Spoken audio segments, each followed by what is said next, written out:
Buenas tardes, buenos días, buenas noches. La suerte está echada porque hemos empezado ya con en vivo y con todo esta especie de locura que hacemos en el Rey va Desnudo. Hoy que estamos más locos que nunca. Qué barbaridad, qué líos nos hemos hecho. Y además, qué bronca se ha armado ayer con el vídeo que hicimos dedicado a Elon Musk.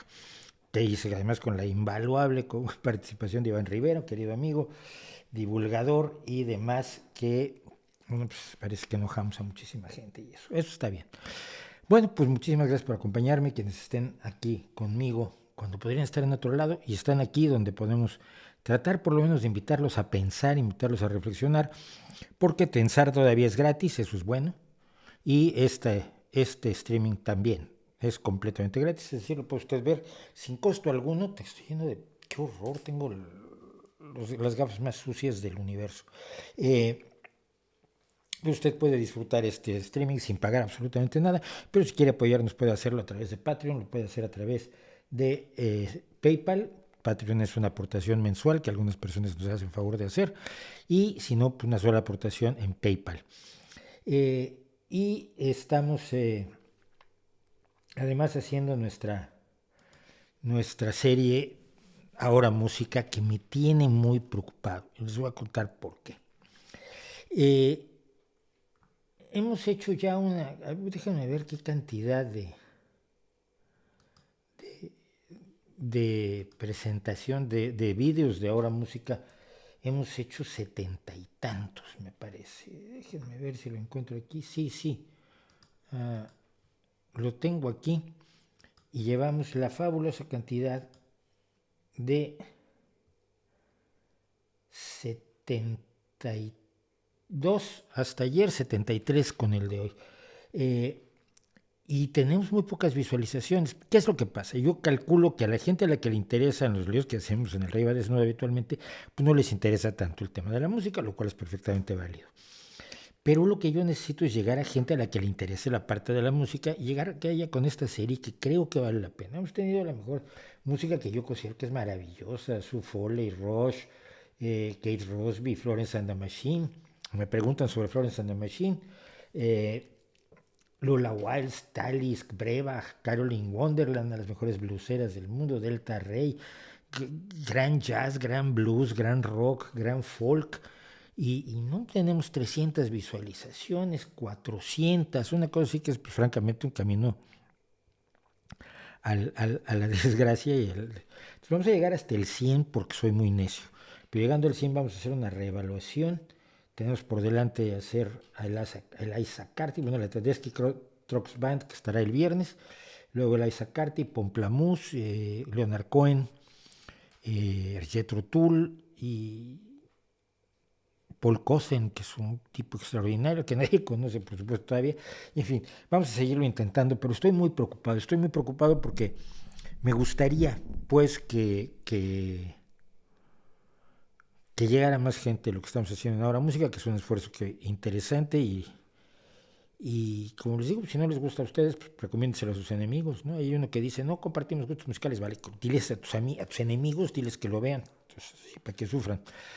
Bueno, el hecho real es que seguimos trabajando y seguimos en la realidad más absoluta de que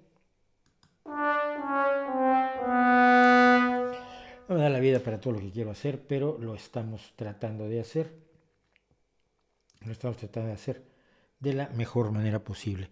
Vamos a pasar un poco a cosas que quedaron pendientes del chat de la semana pasada que me interesaba comentar.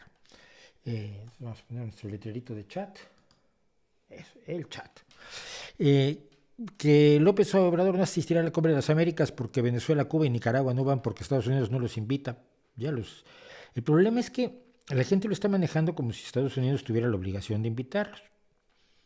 Resulta que la Cumbre de las Américas no depende ni de la OEA, ni de la ONU, ni de nada. Es una institución aparte, independiente, organizada por Estados Unidos. La inventó Clinton, si mal no recuerdo. Y Estados Unidos puede invitar a quien quiera y puede no invitar a quien no quiera. Así de sencillo.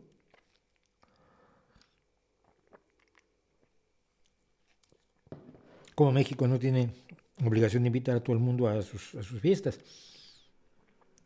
Entiendo que López Obrador diga que deberían ser invitados todos los países, entiendo que Estados Unidos diga que, hombre, 3 dictaduras antidemocráticas que no las quiere invitar, los encuentra como sus adversarios y enemigos. Efectivamente, bueno, Cuba ha sido su enemigo durante desde 1959, por lo menos 62 quizás.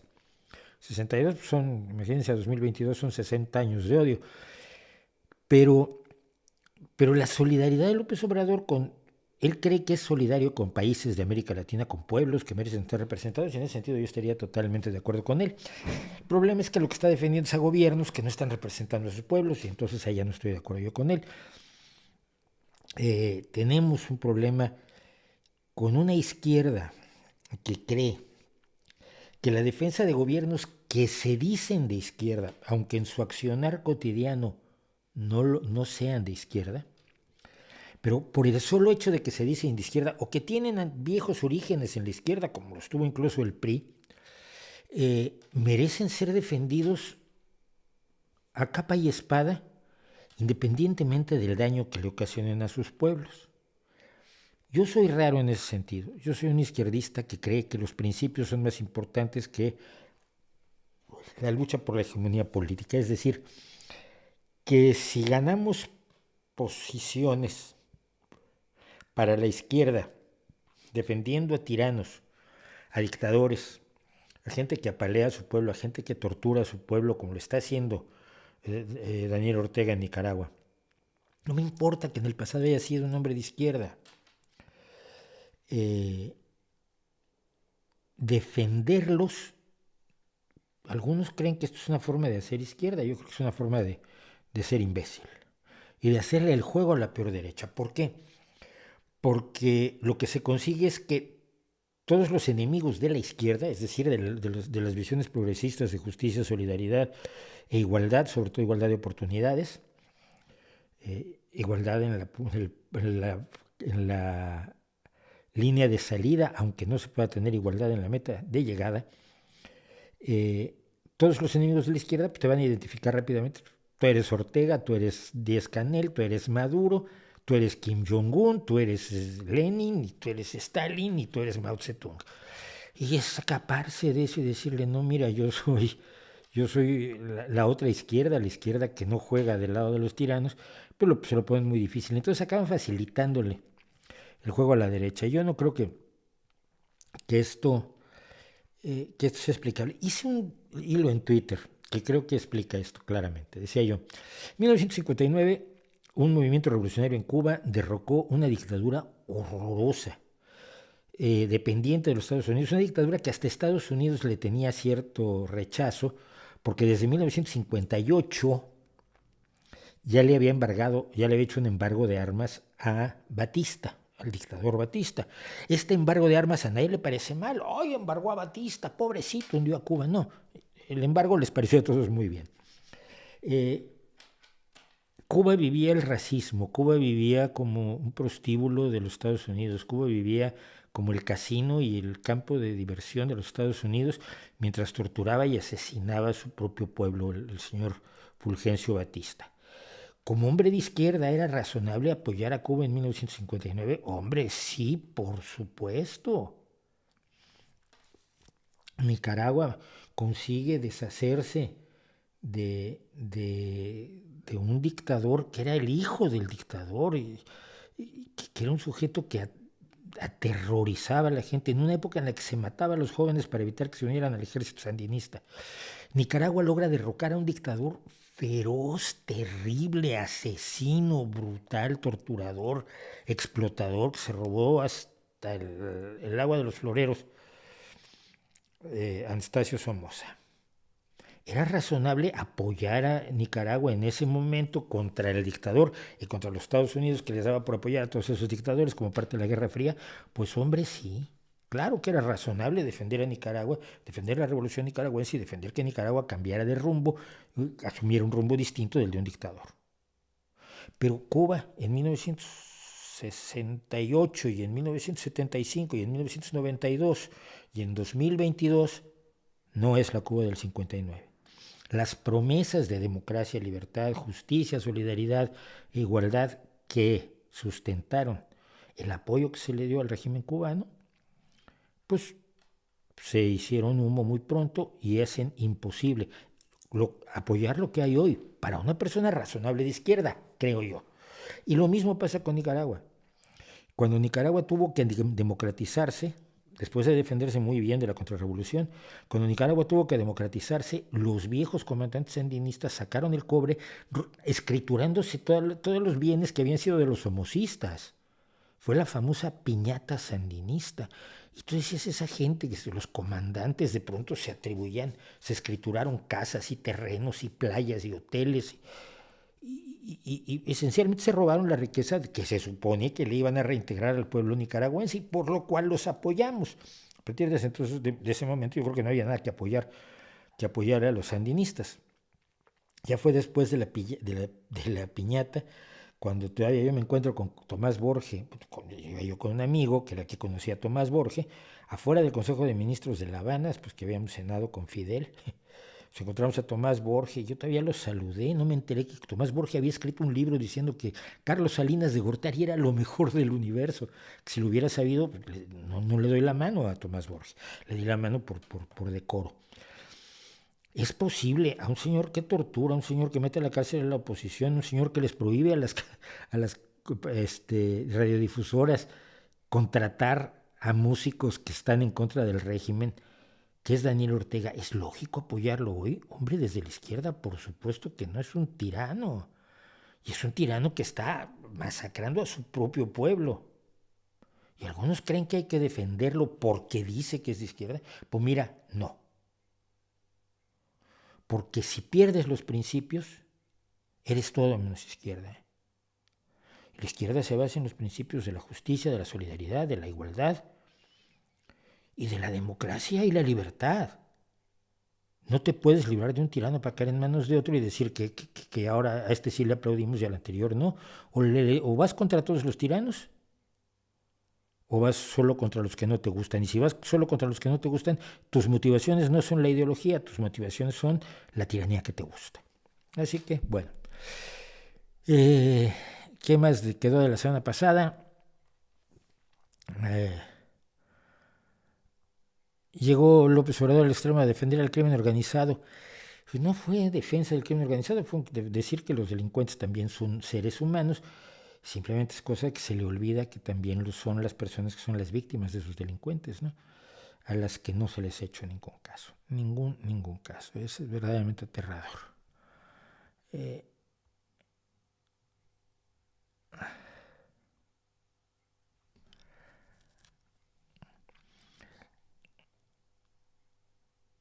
Que más sigo, dice, es un grande, Alfredo Zitarrosa, decía, sí, Alfredo Zitarrosa es uno de los grandes, es un gran compositor, un gran músico, y un hombre es de la gente que no podías estar en contra de ella. Yo la última vez que estuve con Alfredo Zitarrosa fue debe haber sido en 1986, en el un festival y foro por los derechos humanos que se llevó a cabo en San Juan del Río, en Querétaro, y yo estuve con Alfredo, que ya conocía de cuando había estado exiliado en México. Y le hice una entrevista y y decía él, no, pero ya viene el comunismo y todo va a ser muy bonito. Y claro, te dan ganas de decirle, pues es que no ha sido muy bonito donde quiera que haya llegado, ¿no? Pero él era de los comunistas honrados, era de los comunistas que él no estaba esperando que hubiera una dictadura, ni estaba esperando fusilar gente, sino justicia, igualdad, solidaridad y libertad, ¿no? Y él creía que lo iba a obtener así. Entonces me acuerdo que ese era el titular que yo publiqué en Excelsior. Yo mando el artículo, titular lo ponían los de redacción, pero el titular era no hay que desesperar, ya viene el comunismo, Alfredo Zitarrosa. Y esto salió en la página cultural de Excelsior allá por 1986. Era un grande Zitarrosa. Y su música, sin embargo, y esto creo que es importante señalarlo, su música nunca fue panfletaria. Él no era un hombre que le diera por el manifiesto cantado, ¿no? Entonces, sí, tiene canciones de profundo contenido social, pero no panfletota. Y eso se le agradece muchísimo, porque era una época en la que Por ejemplo, su compatriota Daniel Biglietti te sacudía unos manifiestos espectaculares con cada canción, ¿no? Que era, dale tu mano al indio, dale que te hará bien, encontrarás el camino. Y eran cuestiones casi, casi de la izquierda revolucionaria paternalista, ¿no? Y Alfredo Zitarrosa por ese lado era otra cosa, era un sujeto con un compromiso que iba bastante más allá de la pose simpática. Así que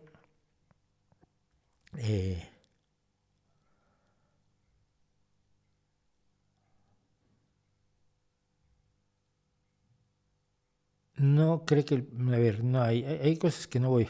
¿Cuántos años llevo viviendo en España? Ah, no, y esto ya lo hablamos del acento, que no se me pica, que no se me pega y punto. Ah,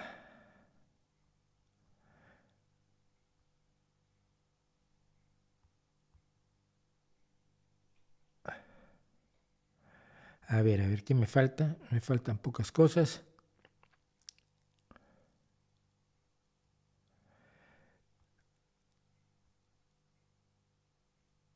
Creo que esto lo comenté, que si Rosana Kramer me mencionó, pues muchísimas gracias. Si lo hizo por bien, si lo hizo para mal, pues bueno, también está bien. No lo voy a ver. Eh,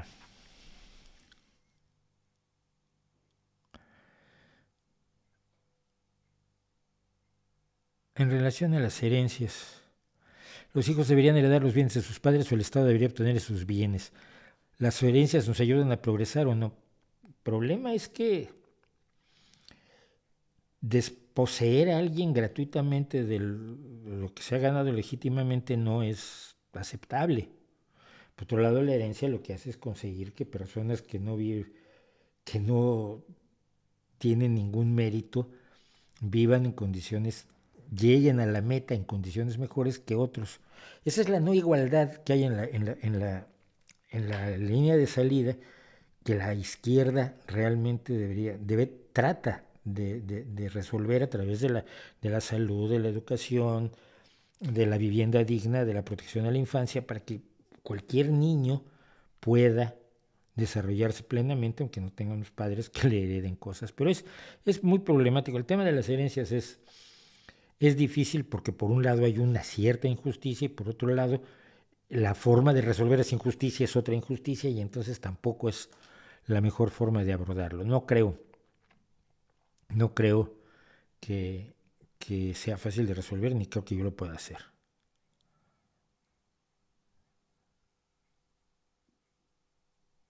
Ah,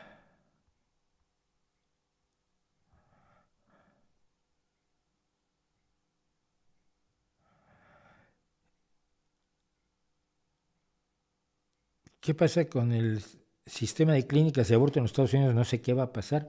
Cada estado, si se lleva a cabo la derogación del derecho al aborto por parte de la Suprema Corte de los Estados Unidos, pues obviamente lo que va a haber es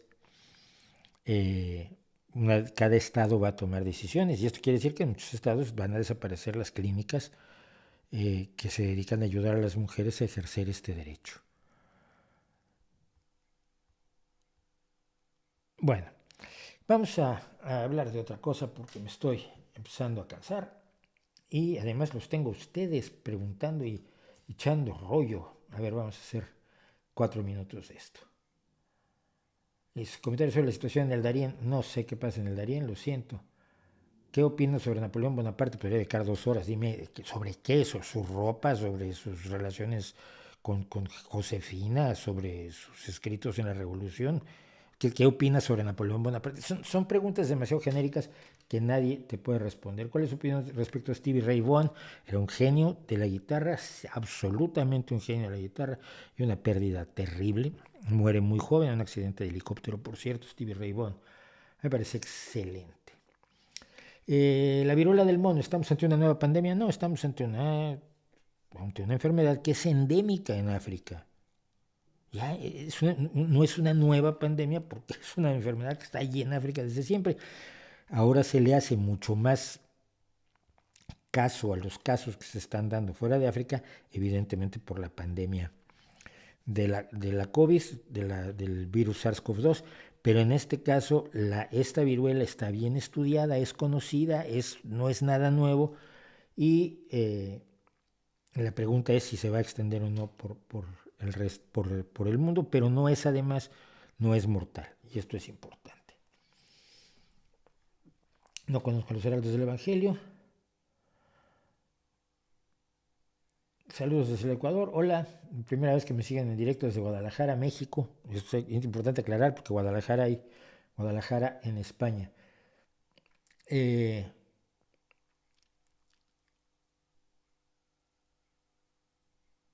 ¿Cómo es que aseguran los seguidores de la santería que sí te pueden dañar? Pues porque ese es un negocio, asegurarte que sí lo pueden hacer. Los brujos siempre te asegurarán que funcionan. No funcionan.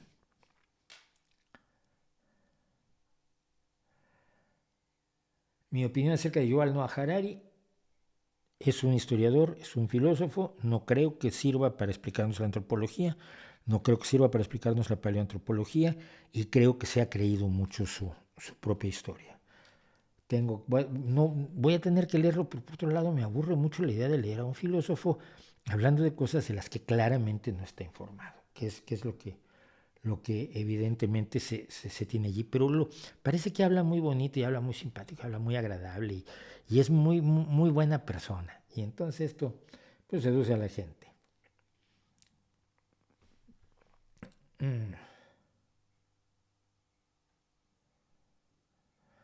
Que si fui a la entrega del Premio Príncipe de Asturias, bueno, no se ha entregado, se informó, creo, se le otorgó. La única vez que estuve en un Premio Príncipe de Asturias fue cuando se lo dieron a Alonso, porque una agencia de fotos para que yo trabajaba me pidió las fotos de Alonso. Es horroroso ir como fotógrafo a esas cosas. Horroroso, no tienen ustedes una idea, porque además acaba uno peleándose con los demás fotógrafos para poder tomar su foto. Yo, como no soy tan competitivo, los mandé al pilfor.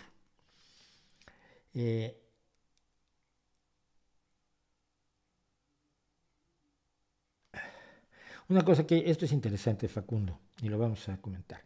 Una cosa que he notado en YouTube es el fuerte antifeminismo que hay en la plataforma y en Internet en general. ¿Por qué cree que es así que ocurre en Internet? No lo creo. Creo que se hacen notar mucho los sectores más conservadores. Y que los sectores más conservadores tienden a reunirse alrededor de ciertas emisiones, ciertos canales en Internet. Cuando empezamos precisamente la red de creadores, ocurrió una cosa muy interesante. Todos los que se llaman a sí mismos, yo no los llamo así, pero que hicieron un vídeo donde decían, somos los fachas. Bueno, los fachas, que tienen mucho público, esto es cierto, atacaron a la red de creadores porque consideraban que los que estábamos en la red de creadores somos de izquierda y no puedes permitir que alguien de izquierda trate de apoderarse de los grandes públicos. Los grandes públicos que tienen los sectores conservadores, los sectores antifeministas, los sectores antisocialistas, los sectores racistas, los sectores de un tema del que vamos a hablar ahora, que es precisamente del gran reemplazo, tienen a muchos espectadores que son los mismos espectadores en todos los canales. La gente progresista, por otro lado, no hace ese tipo de clubes. Entonces parece que son más, pero no creo que lo sean. Creo que si buscas en Internet encuentras absolutamente de todo. Pero hay un fenómeno de percepción. Ayer veía yo a un brillantísimo comediante indostano para ser correcto, Vir Das, que les explicaba una cosa a los estadounidenses. En aquel momento había 300 millones de personas en Twitter. Ahora les digo, ¿cuántas personas se supone que tiene Twitter de usuarios?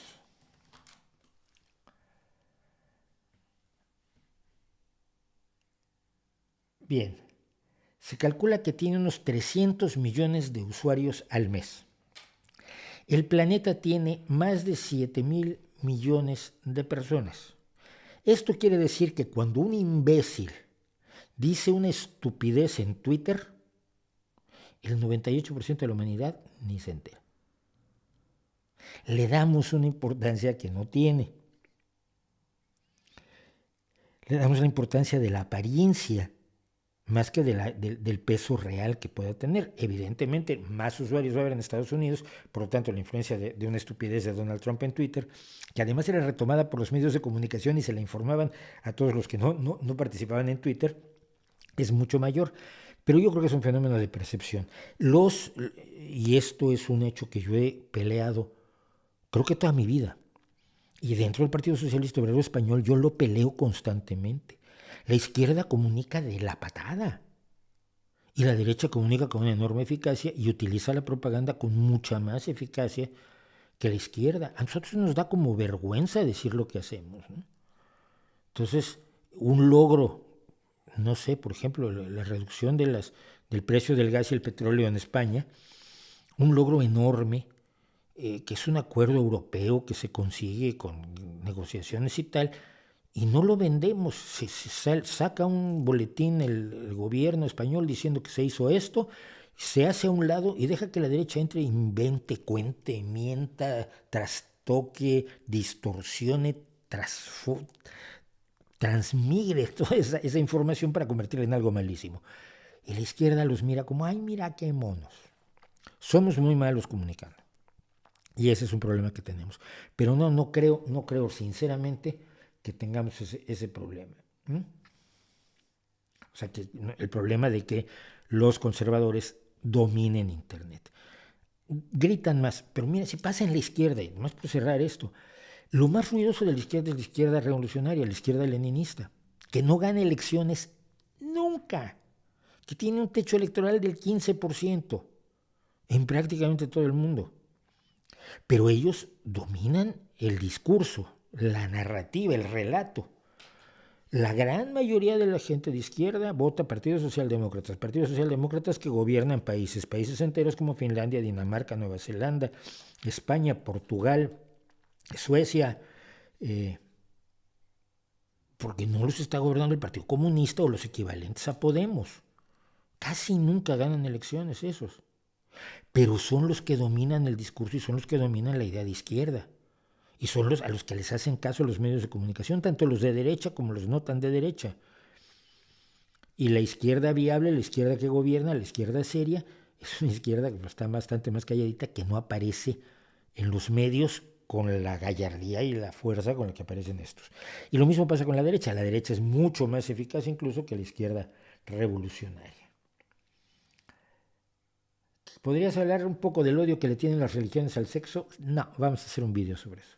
Estamos preparando un vídeo, no voy a hablar de ello aquí ahora, porque hay que investigarlo, porque es curioso, ¿no? Hay religiones que no tienen problema con el sexo.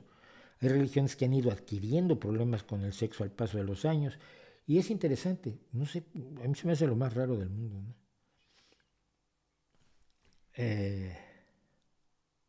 Muchas gracias a Damas Say No More por su superchat. Murió Vangelis. No soy fan de Vangelis, debo decirlo, pero sé que es una pérdida para la música. Nick Cave and the Bad Seeds tampoco lo conozco. No tengo una nueva opinión sobre la nueva Constitución de Chile porque tendré que esperar a que la tengan para poder opinar.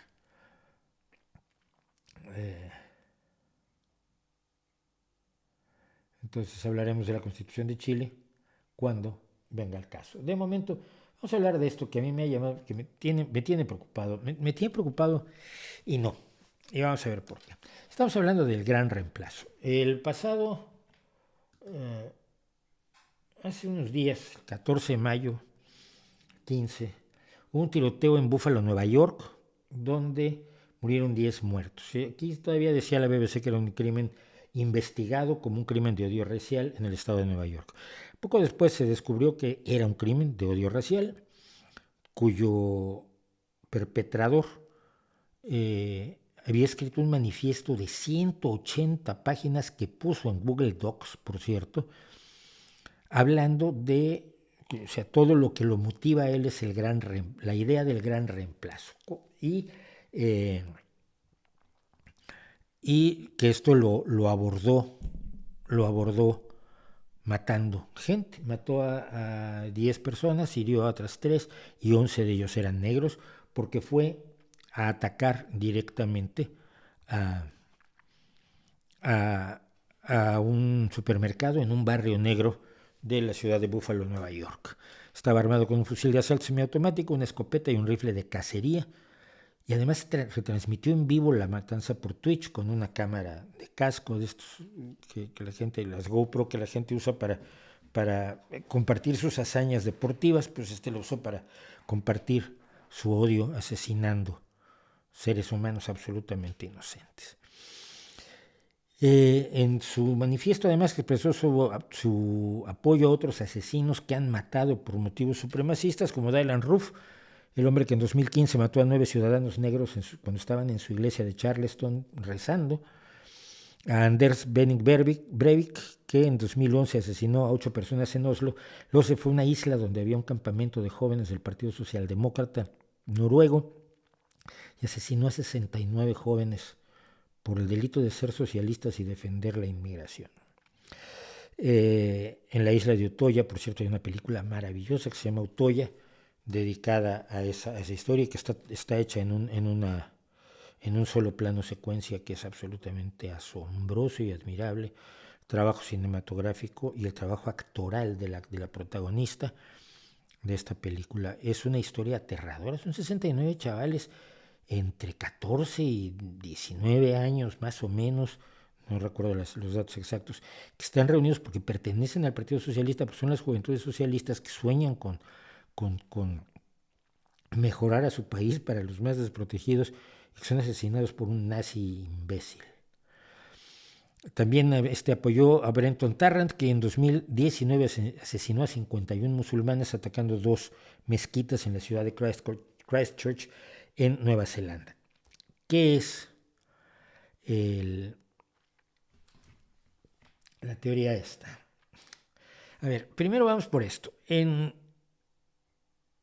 los albores del gobierno de Donald Trump, el 11 de agosto de 2017, hubo una manifestación en la ciudad de Charlottesville, Virginia, donde un grupo de nazis hicieron una marcha de antorchas gritando: los judíos no nos reemplazarán. Como no tenían antorchas de las que usaban los nazis, pues usaron esas antorchas tiki que se utilizan para iluminar bodas en la playa,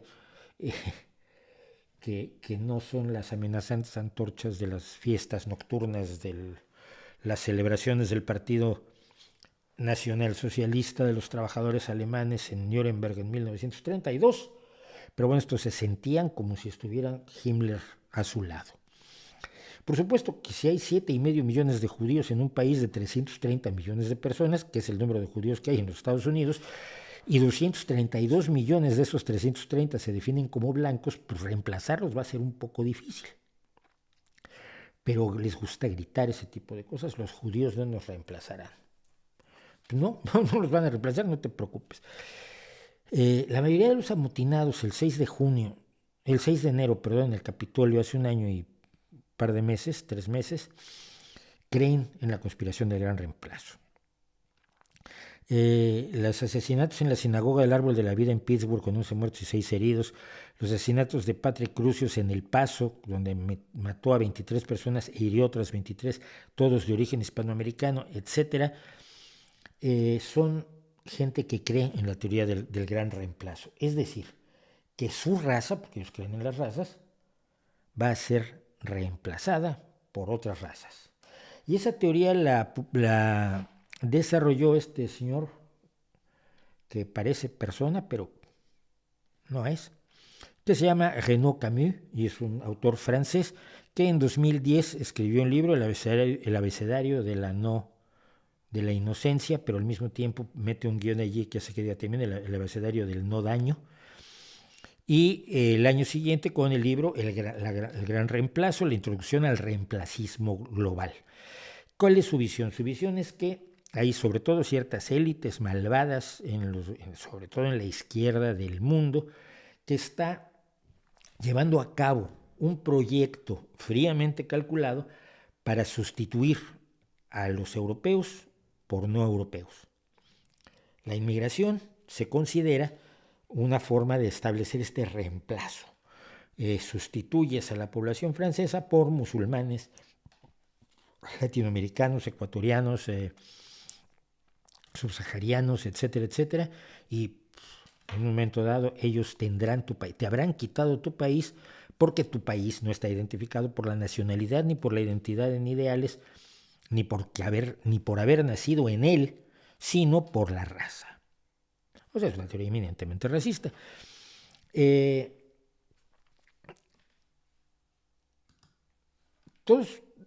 Primero que nada, todos los estudios demográficos que se puedan hacer al respecto te dicen que no va a pasar, que no es posible que pase. Pero en la historia tenemos la idea de que los europeos intentaron esto, intentaron colonizar y reemplazar a los habitantes de distintos países que colonizaron, ¿no? Solo tuvieron éxito en Estados Unidos y fue sin exactamente proponérselo, ¿no? Simplemente estaban ocupando tierras que decían que para qué están los indios ahí, no la usen, nosotros la podemos convertir esto en grandes campos de algodón y en fábricas, etcétera, etcétera. Hay una especie de preocupación de la contracolonización por parte de los europeos allí, de los europeos de la derecha más boba. Esta visión no es propia, no es nueva de Renaud, lo que le da de Renaud Camus, lo que le da es el nombre, porque hay ideas anteriores que lo anteceden. La conspiración del genocidio blanco del neonazi David Lane, que escribió el manifiesto del genocidio blanco en 1995, también dice que van a matar a todos los blancos y se van a apoderar de esta tierra las personas inmigrantes. Oye, pero Estados Unidos es un país de inmigrantes. Bueno, pero ya, mira, ese es el problema. Algunos inmigrantes son tan brutos que se ponen del lado de los antiinmigrantes. Y uno de los ejemplos clásicos es, ahora no recuerdo su nombre, el tipo con cara de vampiro, Stephen, no me acuerdo su nombre, uno de los, el que promovió todo el movimiento antiinmigrante en el gobierno de Donald Trump, Stephen Miller, y que sus abuelos llegaron de Europa, eran judíos procedentes de Europa que venían a ganarse la vida como se la ganaban, en condiciones horrorosas, sobajados, humillados y demás, y que fueron los inmigrantes como los irlandeses y los escoceses y los holandeses y los británicos que levantaron Estados Unidos. Y este nieto de inmigrantes de pronto es el gran antiinmigrante, ¿no? el gran promotor de las políticas antiinmigrantes de Donald Trump. Entonces, son muchos los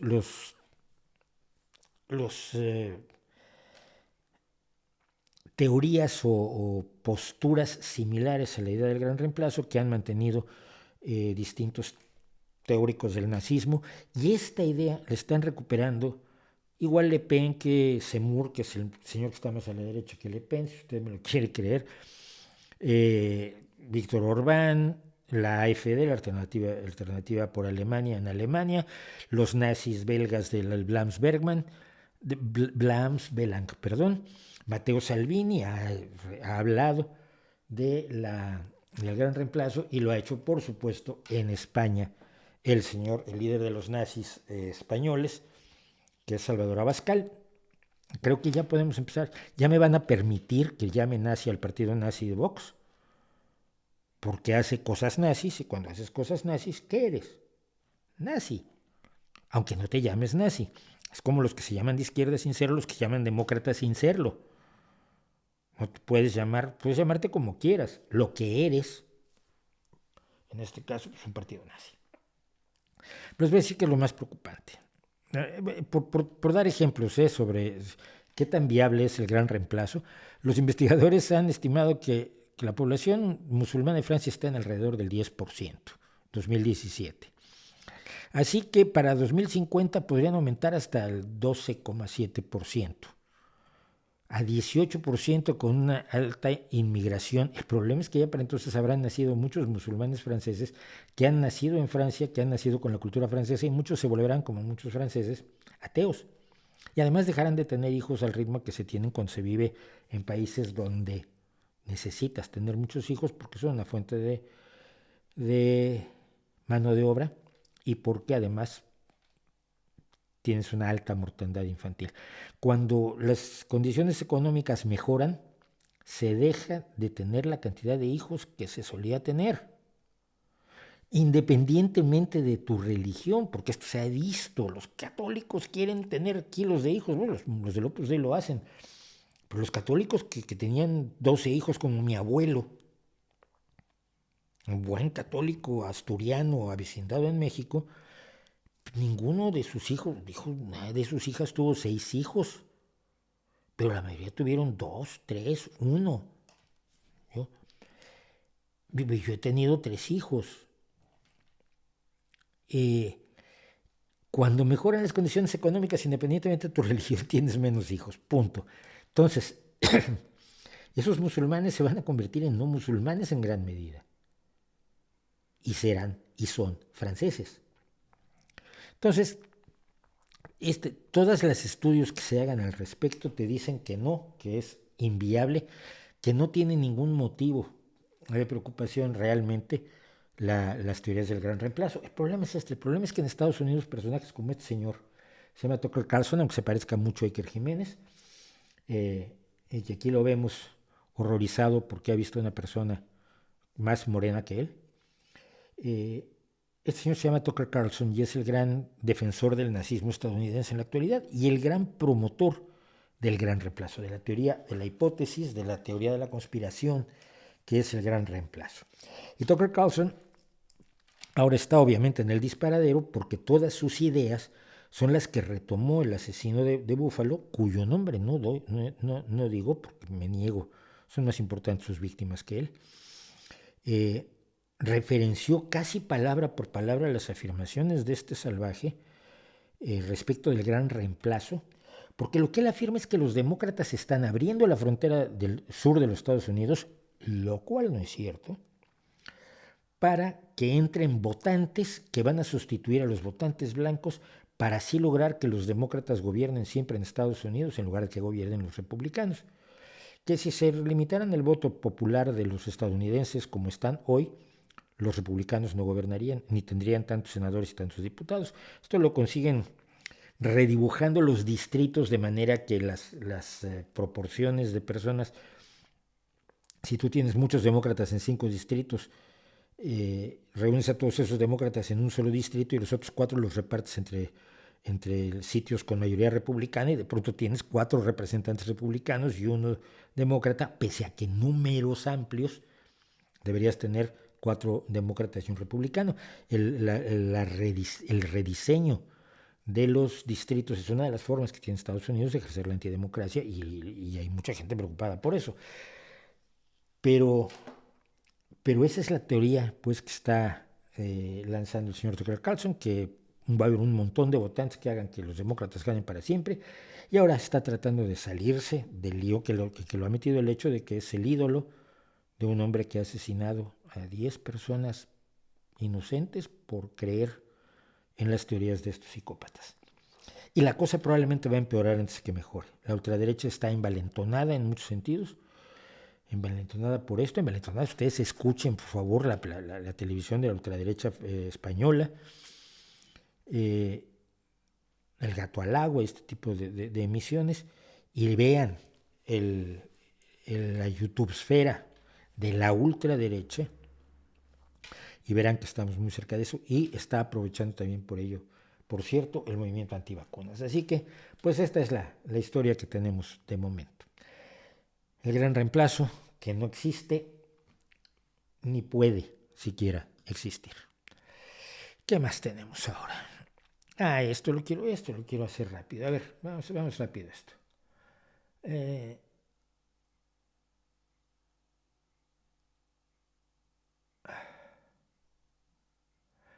No hay mucha gente que malentendió el término persona menstruante. El término persona menstruante se utiliza en el mundo de la teoría queer porque no solo en su visión, no solo menstruan las mujeres, sino también hay hombres trans, que menstruan.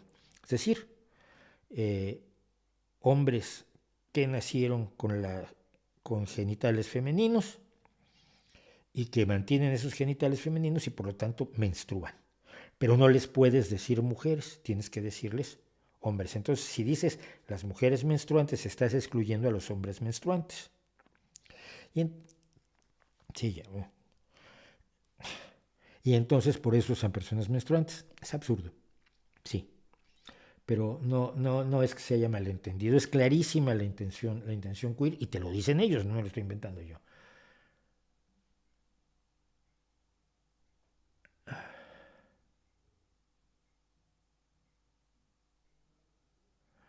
Ni AMLO, ni Maduro, ni Castro son de izquierda. No, mira, son sátrapas con hambre de poder, sí, bueno, pero Castro, que ya está muerto, esto mucha gente se le olvida, ¿eh? Mucha gente me habla de Fidel Castro como si estuviera vivo, murió hace un montón de tiempo.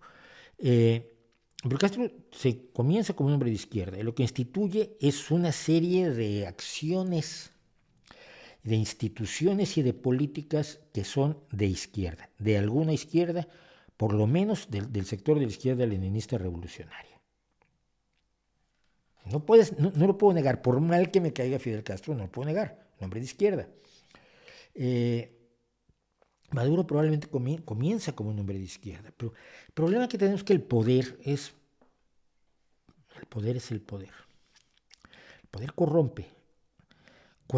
Y esto no es porque una persona sea buena o mala, esto es lo que hace singular a Mandela, y lo he comentado muchas veces. Cuando todos te dicen que eres lo mejor del mundo, cuando no te encuentras un solo crítico, cuando te rodean de adulación, cuando todo el mundo te hace masaje, el ser humano en general, salvo muy pocas excepciones, se lo cree. Es lo más bonito del mundo, todo el mundo te quiere, todas las mujeres quieren estar contigo, las mujeres a tu alrededor, no digo que todas, pero las mujeres que están a tu alrededor quieren pasar la noche contigo, los tipos quieren ser como tú, te dicen que eres inteligente, te dicen que mides 1,80, tú te miras y dices, pues yo mido 1,67, pero si dices que mido 1,80, mido 1,80. Te dicen que eres campeón de la NBA, te dicen que eres el más rápido, te dicen que haces más hoyos en uno que nadie. Cuando está uno rodeado de esa adulación, no es el poder mismo el que corrompe, que sí, pero es también la adulación de los que siempre están dispuestos a lamerle el trasero a los que tienen el poder. Desconectar a una persona de la realidad mediante ese procedimiento es elemental. Les pasa a actores, les pasa a músicos, les pasa a políticos. Y hablando de actores y músicos, hablamos de gente que no tiene realmente poder político, que sin embargo se corrompe igual porque empiezan a creer que son sobrehumanos. Y lo que tenemos es gente que se emborracha con su poder, con la adulación, con el amor que le profesan todos a su alrededor, y acaban creyendo que tienen la razón en absolutamente todo. Esto es lo que le pasaba a Fidel Castro, y lo he contado varias veces aquí, cuando creía que sabía de ganadería, y luego creía que sabía de robótica, y luego creía que sabía de agricultura, y era abogado. No le pareciera un buen abogado, pero por lo menos en su juventud fue un buen abogado. Pero claro, le hicieron creer que era tan maravilloso, tan estupendo y tan ejemplar de la humanidad suprema, que se lo acabó creyendo. Yo creo que cualquiera de nosotros, salvo excepciones, insisto, que Mandela es una, salvo excepciones, cualquiera de nosotros puede ser víctima de esa adulación absolutamente sin límites que le dedican algunas personas a los poderosos. Por eso los monarcas inteligentes tenían un bufón, porque el bufón podía decir la verdad. El bufón era la voz de la razón, era la voz de la crítica, era la voz que te decía, no eres tan maravilloso. Nena, no eres como te dicen, eres humano, tienes errores, metes la pata, e incluso en momentos de decirle, y estás metiéndola en esto. Gente como Fidel Castro, gente como Daniel Ortega, gente como Maduro, gente como Víctor Orbán, gente como Putin, gente como Kim Jong-un, gente como Donald Trump, no tienen a su alrededor a nadie que los contradiga. Por eso se enfurecen tanto con quienes los contradicen, que están fuera de su círculo, de la corte que los adula. Los críticos de afuera son enemigos del gobierno, porque si todo el mundo me dice que soy genial, todos los que están a mi alrededor dicen que soy genial, y aquel periodista de porquería dice que yo soy un imbécil, es porque quiere destruir al gobierno y todas las cosas maravillosas que estoy haciendo. Si yo lo estoy haciendo todo por el pueblo, y toda esta gente me dice que estoy haciendo cosas maravillosas por mi pueblo, que soy lo mejor que le ha pasado al pueblo jamás, y aquellos vienen contra mí, pues vienen contra el pueblo. Es la lógica del López Obrador, es la lógica de Putin, es la lógica de Maduro, es la lógica de toda esta gente. Entonces no es tan fácil, es difícil, yo creo, sustraerse a la seducción enorme que representa la adulación. Y esto lo saben los aduladores. Yo creo que una de las grandes obras literarias, y por favor léanlo más allá de la serie de televisión, lean Juego de Tronos, aunque la dejó inacabada el insoportable burro de su autor, que nos tiene muy enojados a todos los que somos fans de la serie de novelas, porque estamos esperando Vientos de Invierno que no llega, pero la forma en que los aduladores saben ubicarse para ejercer el poder manipulando a los que tienen el poder está maravillosamente explicada en la serie de Juego de Tronos de George R.R. Martin, a quien espero que les duela mucho la cabeza hasta que empiece a terminar Vientos de Invierno y luego la siguiente. ¿Cómo es tener hijos a su edad? Hay quien cree que solo alguien joven debe tenerlos. ¿Por qué? Yo no veo ninguna razón por qué. Tengo un hijo de 14 años. 13, está por cumplir los 14. Mi expectativa de vida es tal que lo voy a poder ver convertido en una persona perfectamente adulta y terminada antes de retirarme. Cosa que he hecho con mis 2 hijas mayores. ¿Por qué? Esta idea, esta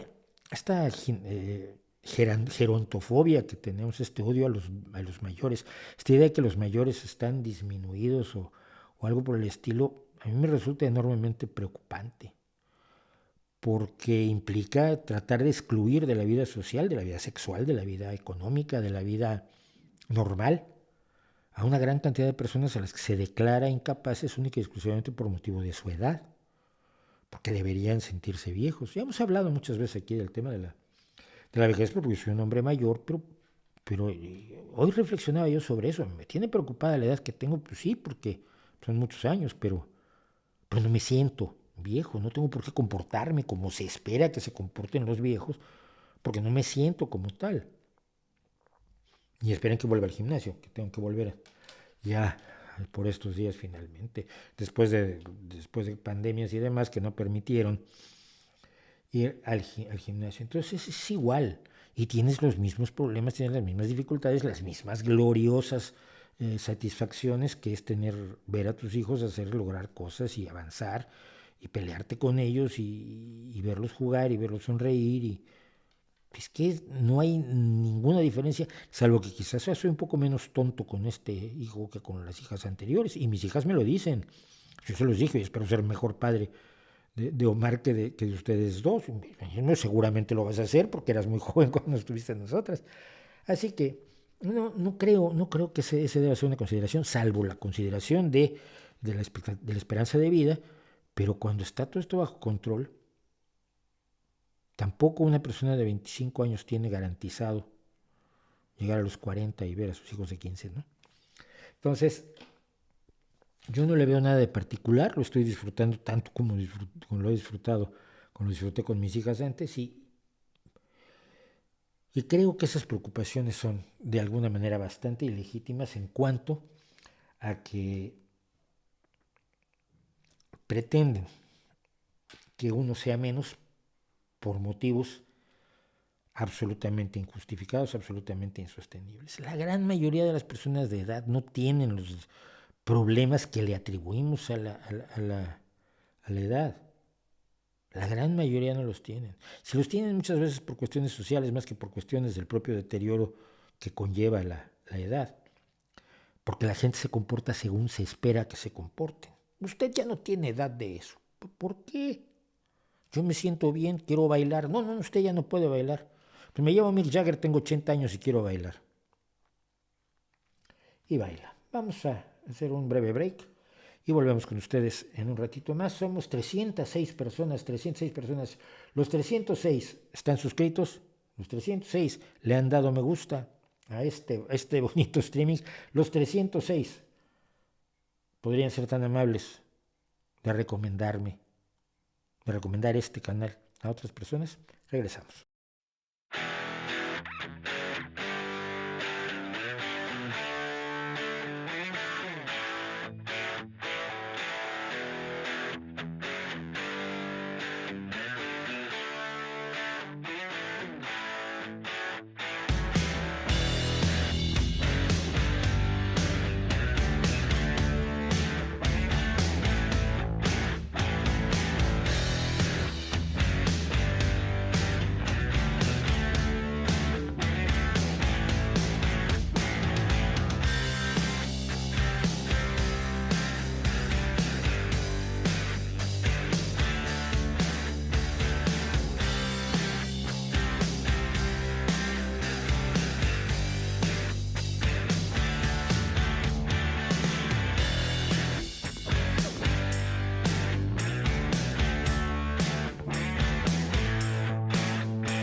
Bueno, pues estamos de regreso en su streaming de usted. Esto lo hago solo para usted, solo hago para cada uno de ustedes. Siempre tengo la cuestión de que si tuviera menos espectadores, si lo dejaría de hacer. Aquí no creo, pero si tuviera muchísimos espectadores también lo haría diferente. Y mi respuesta generalmente es no, ¿eh? Yo creo que lo haría exactamente igual.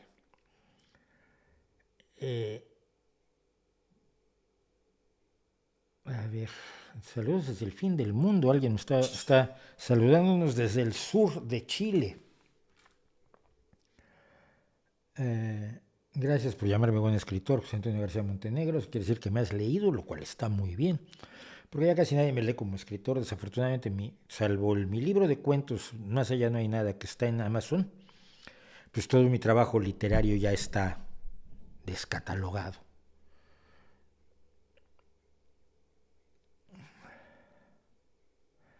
Adán Franco, este es quizás, porque claro, mucha gente se hace líos con esto, que es la 4T. Mira. La teoría que tiene el actual presidente de los Estados Unidos mexicanos, don Andrés Manuel López Obrador, es que México ha sufrido 3 grandes transformaciones a lo largo de su historia.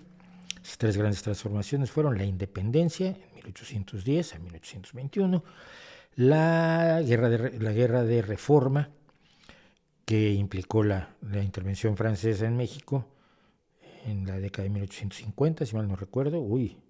Aquí mi historia me falla. Y la tercera gran transformación fue la que se produjo a raíz de la Revolución Mexicana de 1910-1924, más o menos. Y digo más o menos porque el fin de la revolución no está tan bien demarcado como el principio de la revolución, el 20 de noviembre de 1910. Pero entonces ahora la cuarta transformación es la que encabeza él. Es una transformación para convertir a México en el paraíso, con todas las cosas buenas que tiene el paraíso. En 3 años no ha hecho absolutamente nada de eso, pero él dice que es la cuarta transformación. Básicamente eso es la 4T famosa, porque el relato lo tiene muy bien armado. Lo que no tiene bien armado es lo de gobernar. No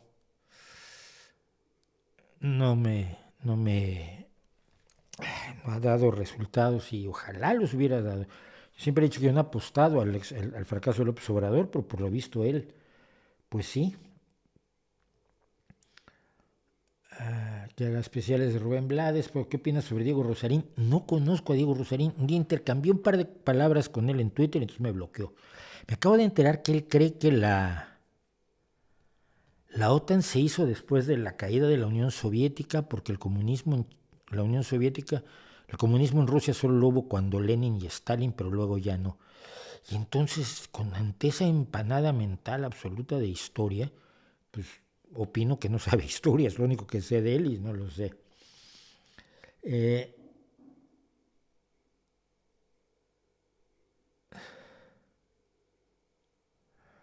¿Qué más? Gracias por hacernos pensar, pues ojalá.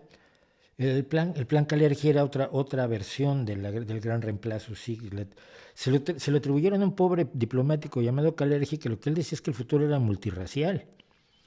Y pues es que sí es, es que no hay de otra. El futuro es mestizo. ¿Y saben por qué? Porque el pasado es mestizo. No hay poblaciones puras. Todas las poblaciones han estado sujetas a corrientes migratorias y a gente que se mete en la cama con todo el resto de la humanidad. Háganse su prueba de ADN. Vayan al 23andMe o a MyHeritage. Yo la hice en MyHeritage. Y entonces van a ver de dónde salieron. Yo tengo ancestros en Italia y en Irlanda, sobre todo en España, y en una manera muy fuerte, obviamente, en Oaxaca, en el sureste mexicano, porque mi abuela es de allí. Un 14% de mi composición genética se identifica con la zona de Oaxaca. Pero es que hay un caso que es famoso y es el del supremacista blanco, que quería hacer una ciudad solo para blancos como él, y de alguna manera ¿cómo se llamaba el show? Era el show Patricia Show o algo así, un show que llevaba una conductora negra y lo convencieron de hacerse un examen un análisis genético. Y resultó que el 30% de sus ancestros provenían del África subsahariana, de este supremacista blanco, ¿no? Pero luego los supremacistas blancos le pegaban en la calle al tío. Esto es totalmente cierto. Yo recuerdo cuando él lee los resultados de su análisis genético a una que no era la conductora de la televisión, sino la otra. A ver si la semana que entra lo pongo. Porque otra que estaba allí se ha reído pero como no se había reído en su vida, yo creo. Se lo pasó pipa al descubrir que este nazi de mierda era 30% negro. Todos somos mestizos, entiéndanlo. Entiéndanlo. Bueno, vamos a esto que me gusta mucho. Ay, no. No, esto se me olvidó. ¿Me permiten un segundo y lo arreglo? Sí, ¿no? Vamos a ver.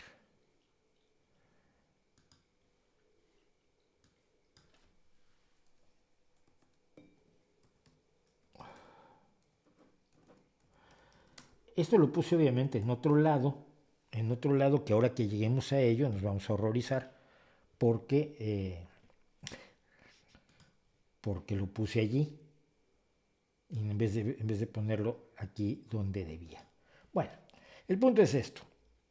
Tenemos zombies, ovnis. ¿Por qué zombies? Pues porque estaban muertos y revivieron.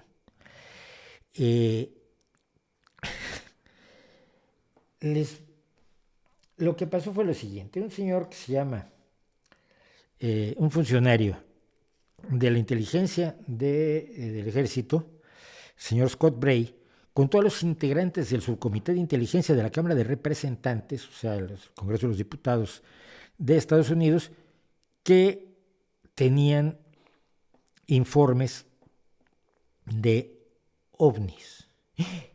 ¿Cómo? Sí. O sea, que sus pilotos a veces ven cosas que no saben qué son.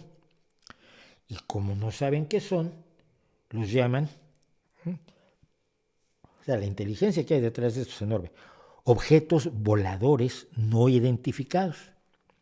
Si tú miras para arriba y ves una luz y no sabes exactamente qué es un objeto volador no identificado. Lo puedes identificar a veces a medias. Puedes decir, es un avión, pero si yo te digo, ajá, ¿y qué avión es? ¿De qué marca, de qué potencia, de qué capacidad, qué número de serie tiene y quién lo pilota? Pues no lo has identificado. O sea que es un objeto volador medio identificado, un ovni. Pero, pues hay objetos volantes que nadie sabe qué son. Entonces el funcionario dijo que hay avistamientos frecuentes y continuos. Y los drones y los aviones no tripulados pues hacen que haya más imágenes de estos objetos y también más de estos objetos, ¿no? O sea, hay más cosas volando de las que ha habido jamás en toda la historia de la humanidad, cosas hechas por el ser humano, ¿no? Y entonces contaban cosas como esta, ¿no? Vieron este siguiente objeto y vean ustedes qué es. Es tremendo. Dicen que parece una esfera metálica y brillante. Yo creo que hay que echarle mucha imaginación.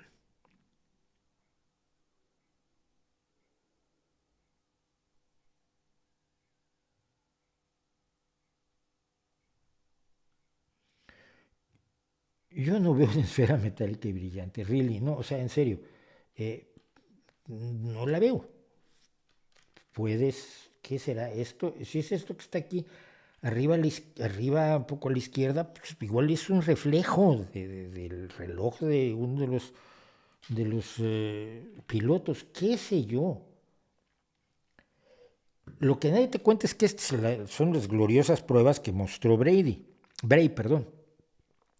Y lo que nadie te cuenta es que también explicó cosas como esta. Este es un viejo amigo de los ovnilocos, porque había aparecido este video la anterior ocasión, cuando yo hice el video otra vez ovnis.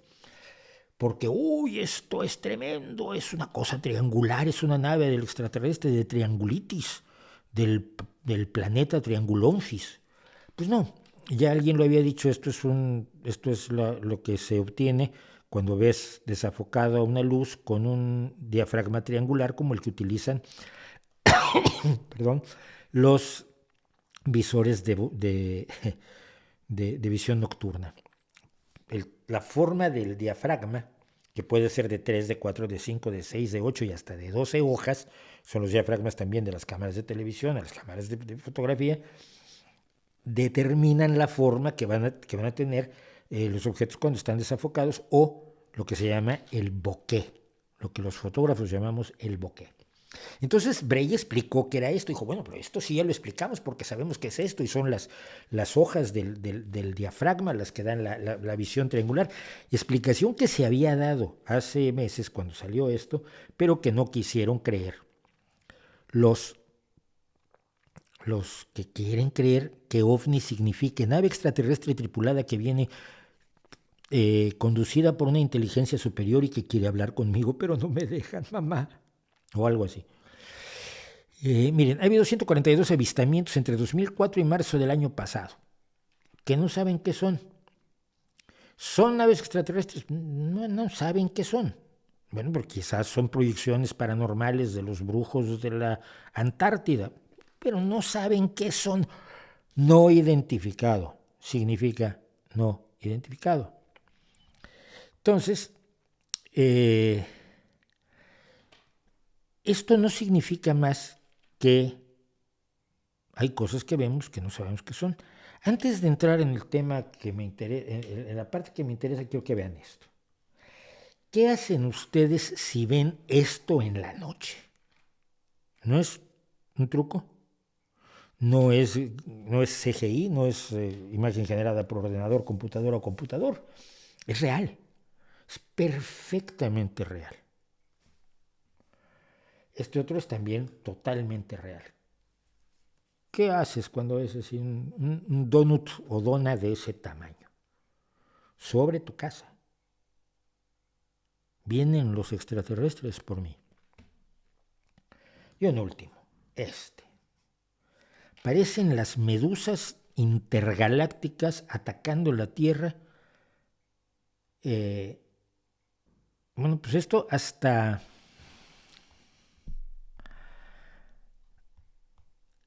el principio de la década de 1990 no se sabía que eran estas cosas.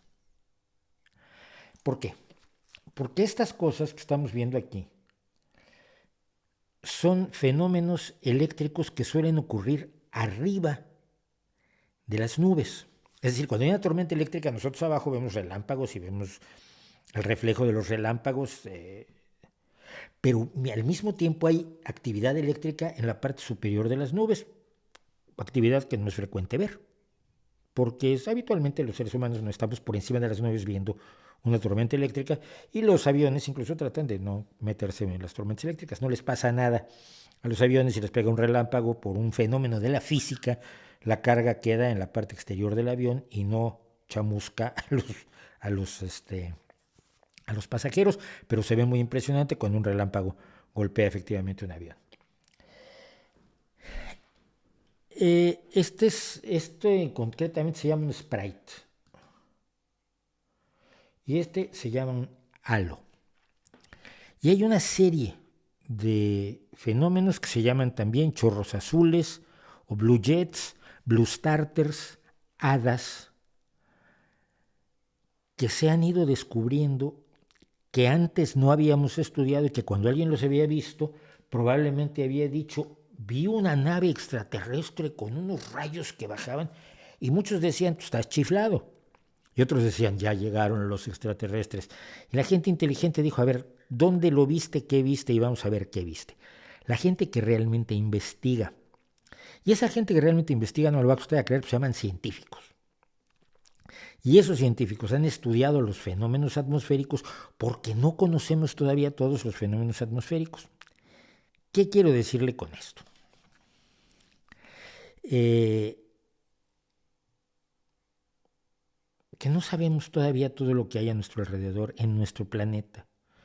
Que si a usted le han dicho que la ciencia ya lo sabe todo, lo están engañando. Y la ciencia, los científicos ciertamente no se lo han dicho. La ciencia no lo sabe todo, está buscando enterarse de cosas y hay muchas cosas que todavía no sabemos. Pero ahora póngase usted en lugar de este señor o de alguien más arriba. Usted está a cargo de la inteligencia y de la seguridad de un país, y digamos que es un país importante como Estados Unidos, y digamos que es un país importante que tiene muchos enemigos como tiene Estados Unidos. Cuando a usted le dicen que uno de sus pilotos vio algo extraño que no se puede explicar, que no está identificado, ovni, no medio identificado, no ovni, ni identificado, OVI, sin objeto volador no identificado, ¿qué hace usted? ¿Cree usted que ya llegaron los extraterrestres? Un poquito exagerado. ¿Lo guarda en un cajón porque dice que son observaciones que no importan? No. Usted lo que hace es investigarlo.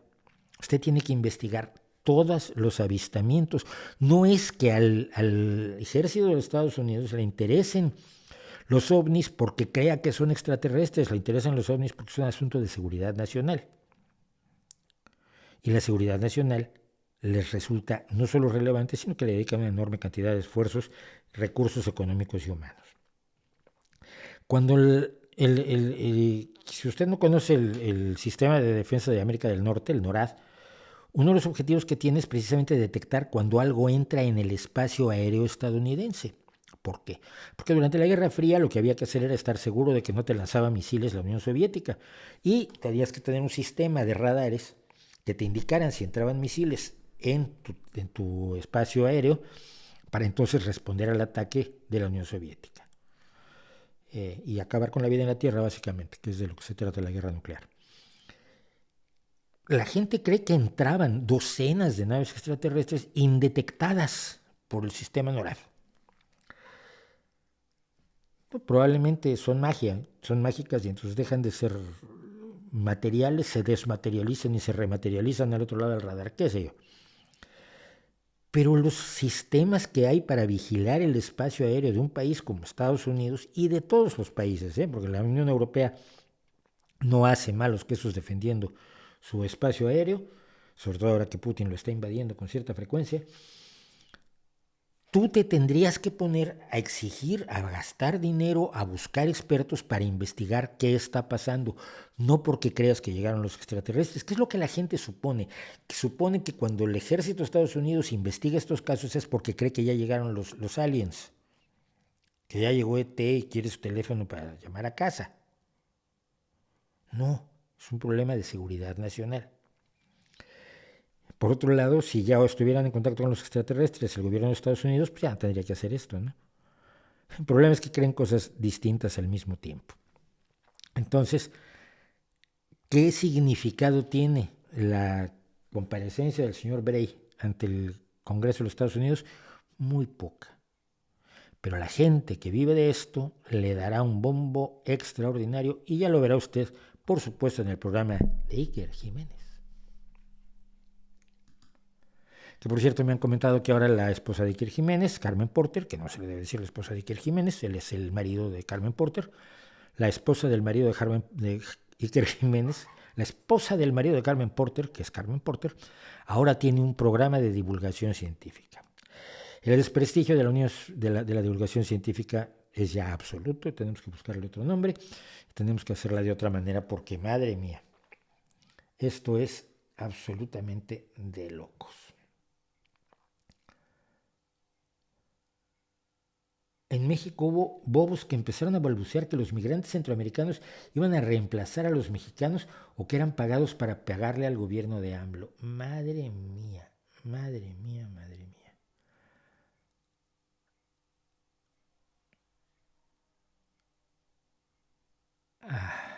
Bueno. Saludos desde Curitiba. ¿Qué dices sobre el caso de Estados Unidos y Venezuela? No sé cuál es el caso de Estados Unidos y Venezuela. No sé a qué te refieres.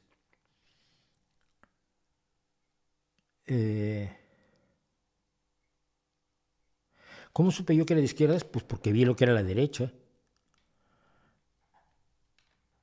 La derecha cree que la injusticia es lo normal. La derecha cree que la pobreza se resuelve. No se resuelve, se palia con caridad. La derecha considera que la competencia individual es mucho más fuerte que la sociedad. Y yo estoy convencido, primero que nada, que todos somos iguales y que en igualdad de circunstancias podemos desarrollarnos mucho mejor todos. Segundo, creo que la injusticia y la desigualdad no son forzosamente la ley de la tierra, sino que tienen causas que pueden ser abordadas y que incluso en los casos de la gente que no puede competir en este mundo, pues se les puede y se les debe ayudar mediante la solidaridad y no la caridad. La izquierda en general, como yo la conocí o como yo la concibo por lo menos, es el espacio de la razón y la inteligencia, no el espacio de la religión y las creencias irracionales. Por eso detesto tanto y por eso he escrito en contra de la izquierda que tiene creencias irracionales, de la izquierda Feng Shui, porque creo que pues no tengo ninguna idea de derecha. ¿Qué idea de derecha puedo tener? Que es legítimo explotar a los trabajadores, como decía Smith, el gran liberal. No. Él decía que había que pagar los sueldos más bajos posibles. Yo creo que hay que pagar los sueldos más justos posibles. No me identifico con nada de lo que defiende la derecha, ni a nivel español, ni a nivel mexicano. Además, la derecha mexicana es profundamente racista, por favor. Entonces me resulta muy fácil ver cuáles son los postulados esenciales, no la parte de cosmética, los postulados esenciales de derecha e izquierda y decir que estoy del lado de la izquierda, pero como de muy crítico de la izquierda que pierde la brújula, ¿no?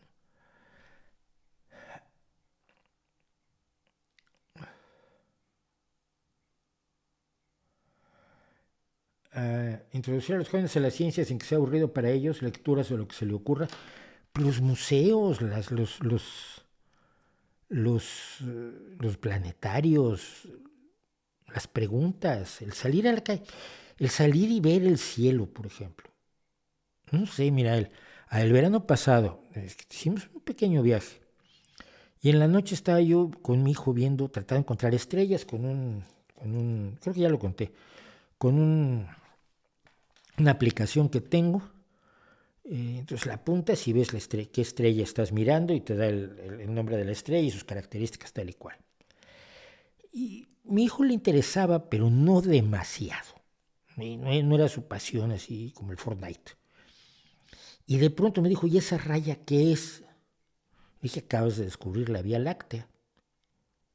¿Qué es eso? Pues estás viendo de canto la galaxia. Y a partir de ahí se interesó mucho en el tema porque él había descubierto algo importante que es ni más ni menos que toda nuestra galaxia, ¿no? Y a partir de allí tenemos conversaciones y hablamos de agujeros negros y le enseño las fotografías y tal.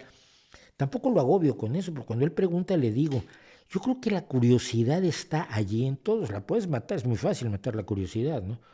Pero yo no creo que sea necesario demasiado para que los niños se interesen en la ciencia, cuéntales cómo son las cosas.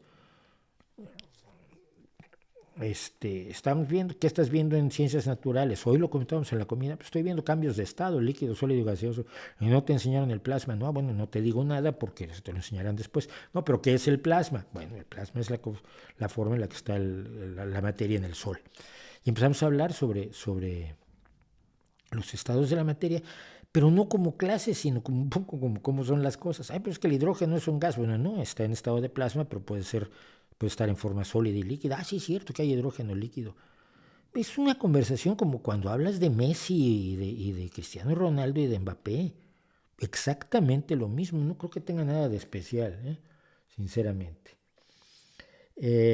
Bueno, vamos a seguir porque si no, no acabo. Y yo hay cosas de las que quiero hablar hoy. Y la principal está más o menos aquí. Los médicos cubanos alquilados. Aquí pasaron dos cosas muy curiosas. Yo saqué este tweet que decía que juntas estas dos noticias hacen su propio comentario editorial. No es de lo más preciso, y vamos a ver por qué, pero lo hacía yo con intención un poco provocadora, porque no sé si ustedes se dan cuenta, a veces tengo una intención un tanto provocadora yo. No, eso dicen algunos, yo qué sé, igual no es cierto. Entonces, por un lado decía, despide el Instituto de la Salud para el Bienestar al personal médico que atendió en la COVID-19. En realidad no, despidió al personal que ya tenía otra adscripción en el sistema de salud, aunque no es ilegal que tuviera dos adscripciones en el sistema de salud. Al mismo tiempo que López Obrador fue a Cuba a darle besitos a Díaz-Canel, que es el heredero de los Castro y el que mantiene la dictadura cubana, el que encarceló a todos los jóvenes que protestaron el año pasado, que tiene las cárceles llenas de presos políticos, y golpeó, por supuesto, a muchos jóvenes que protestaban porque quieren una vida mejor, que es lo más legítimo de la izquierda, querer una vida mejor para tus hijos y no vivir en la explotación en la que has vivido. Y fue a darle visitas a Díaz-Canel y le informó que iba a contratar a 500 médicos cubanos para reforzar el sistema de salud.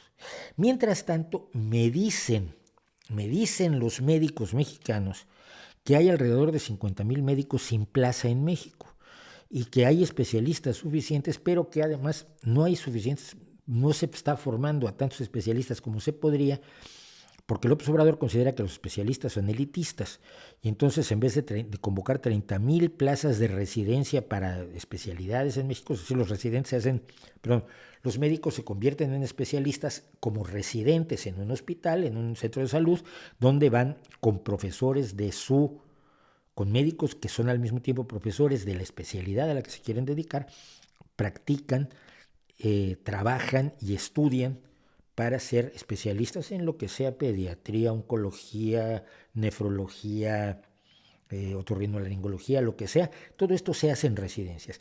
Y en vez de 30,000 plazas de residencia, se dieron 20,000 el año pasado, lo cual deja un déficit de, si uno sabe restar, 10,000 plazas. Bueno, a mí me alarmó muchísimo que el señor López Obrador, en respuesta a esto, generalizar, más cuando los médicos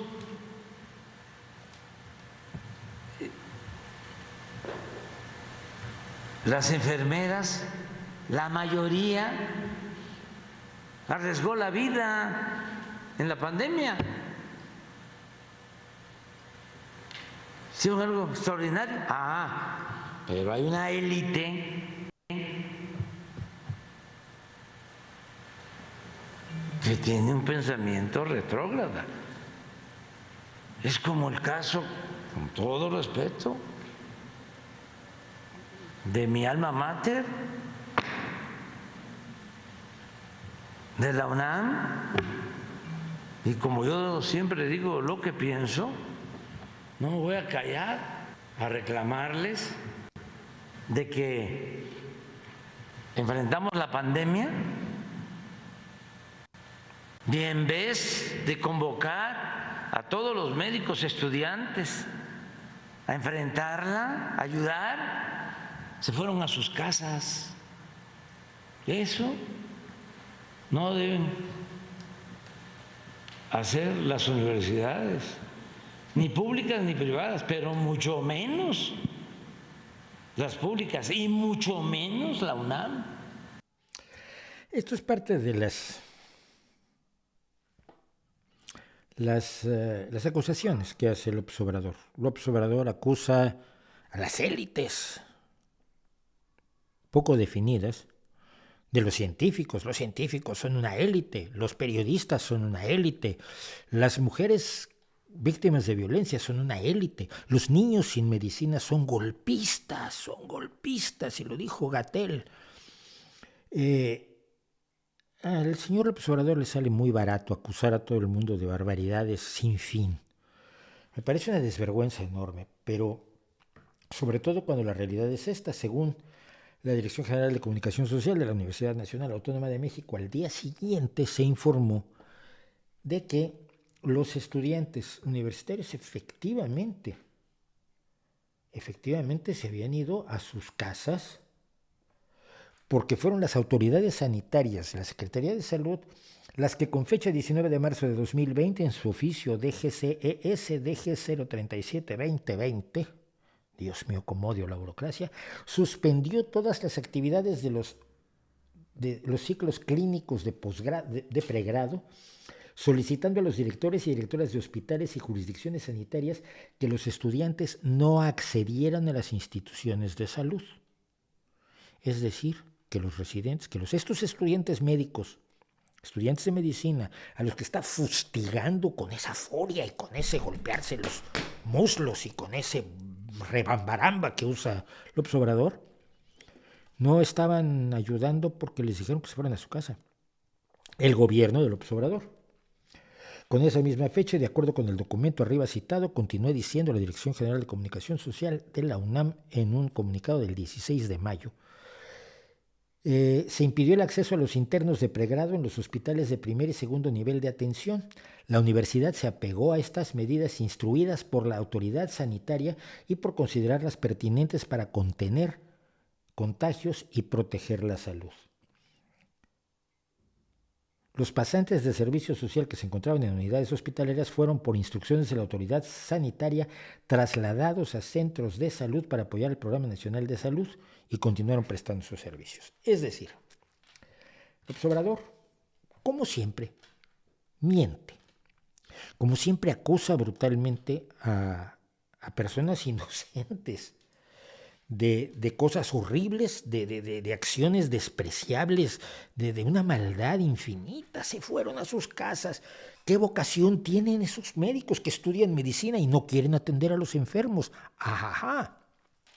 No es que usted les dijo que se fueran a sus casas, señor. Usted, Su gobierno se los dijo. Así de perdido tiene la brújula Andrés Manuel López Obrador. Y como esto diario algo, todos los días algo. En este caso en concreto, bueno, los médicos están, por supuesto, en pie de guerra y qué bueno que por primera vez los médicos estén levantando la voz ante las agresiones bárbaras de un señor que no tiene idea. Él dice que siempre dice lo que piensa y es cierto. El problema es que piensa poco y mal. Y que su desinformación la confunde con una especie de manejo de los datos que siempre lo lleva al ridículo, lo cual estaría muy bien y sería hasta incluso divertido, de no ser porque hay personas que salen terriblemente mal paradas, como todos los científicos a los que ha perseguido su entenada Álvarez Bulla, María Elena Álvarez Bulla, la sátrapa Lysenko de la ciencia mexicana. Probablemente voy a cortar aquí para hablar en un segmento aparte del tema de los médicos cubanos porque es especialmente importante. ¿Qué pasa con los médicos cubanos? Hace muchos años se empezó a explicar que cuando médicos cubanos salían de Cuba hacia distintos países a prestar sus servicios, no era un acto de solidaridad internacional, como solía gustarle a Fidel Castro presentarlo, sino que era pues un buen negocio. Una cosa, la contratación de médicos cubanos en México ha dado lugar a expresiones de una xenofobia espectacular por parte de esa derecha que siempre ha sido xenofóbica, esa derecha que se opuso a que se recibiera a las víctimas de dictaduras, de la dictadura argentina, de la dictadura chilena, de la dictadura uruguaya, de la dictadura brasileña, de la dictadura panameña y de todas las dictaduras a las que México recibió y que nos llenó de amigos, de periodistas, de escritores y de gente buena. Y de alguno malo, pero bueno, eso es el promedio, más o menos es el mismo. Esa es una ley básica, que es que el porcentaje de hijos de puta se mantiene bastante estable en cualquier grupo humano. Lo cual quiere decir también que entre los refugiados de Ucrania va a haber ladrones, y va a haber desgraciados, y va a haber embusteros, y va a haber criminales, como en todos los grupos humanos. Bueno,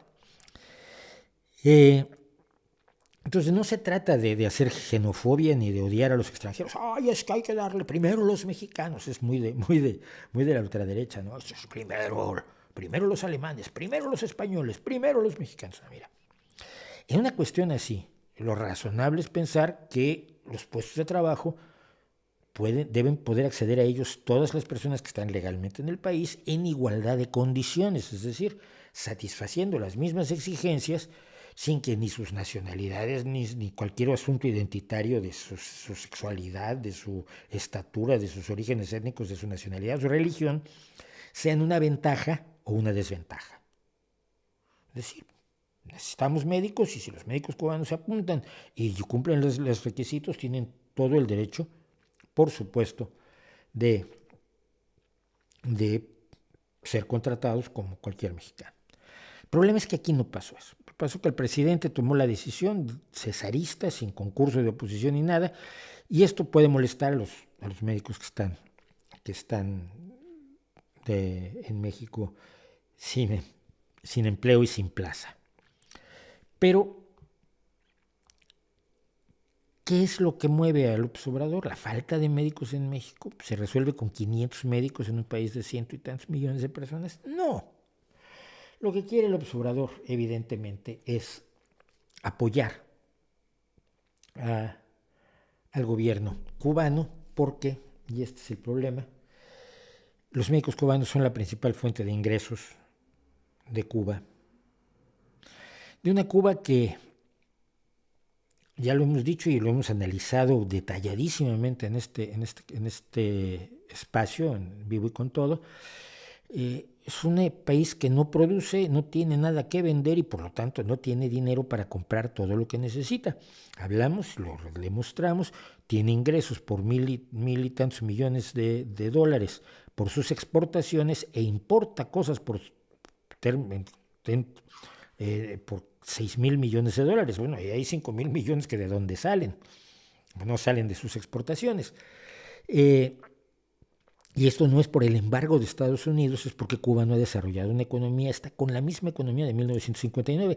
Imagínese usted su país con la economía de 1959 y pregúnteme si tiene que exportar. Cuba exporta lo que exporta. Bueno, entonces, si exporta 1.150 millones de dólares en 2020, según el Observatorio de Complejidad Económica, que usa datos de Cuba, no se los inventa en Washington, y están además las remesas de dinero que mandan los cubanos de todo el mundo, los cubanos que están repartidos por todo el mundo, los exiliados, muchos de ellos amigos míos de izquierda que lucharon por la revolución hasta que se dieron cuenta que les habían visto la cara y que están en Alemania, en Bélgica, en Holanda, en España, en Estados Unidos, en México, y usted a saber.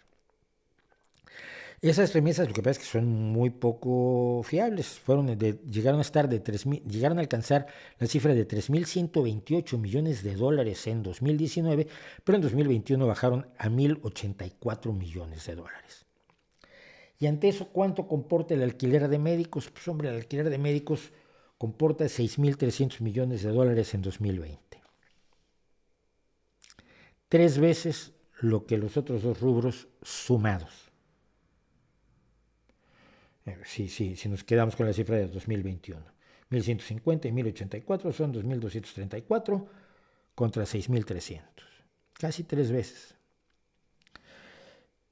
El alquiler de médicos es un gran negocio para Cuba y probablemente es un negocio legítimo. El problema es que implica una enorme explotación a los médicos cubanos.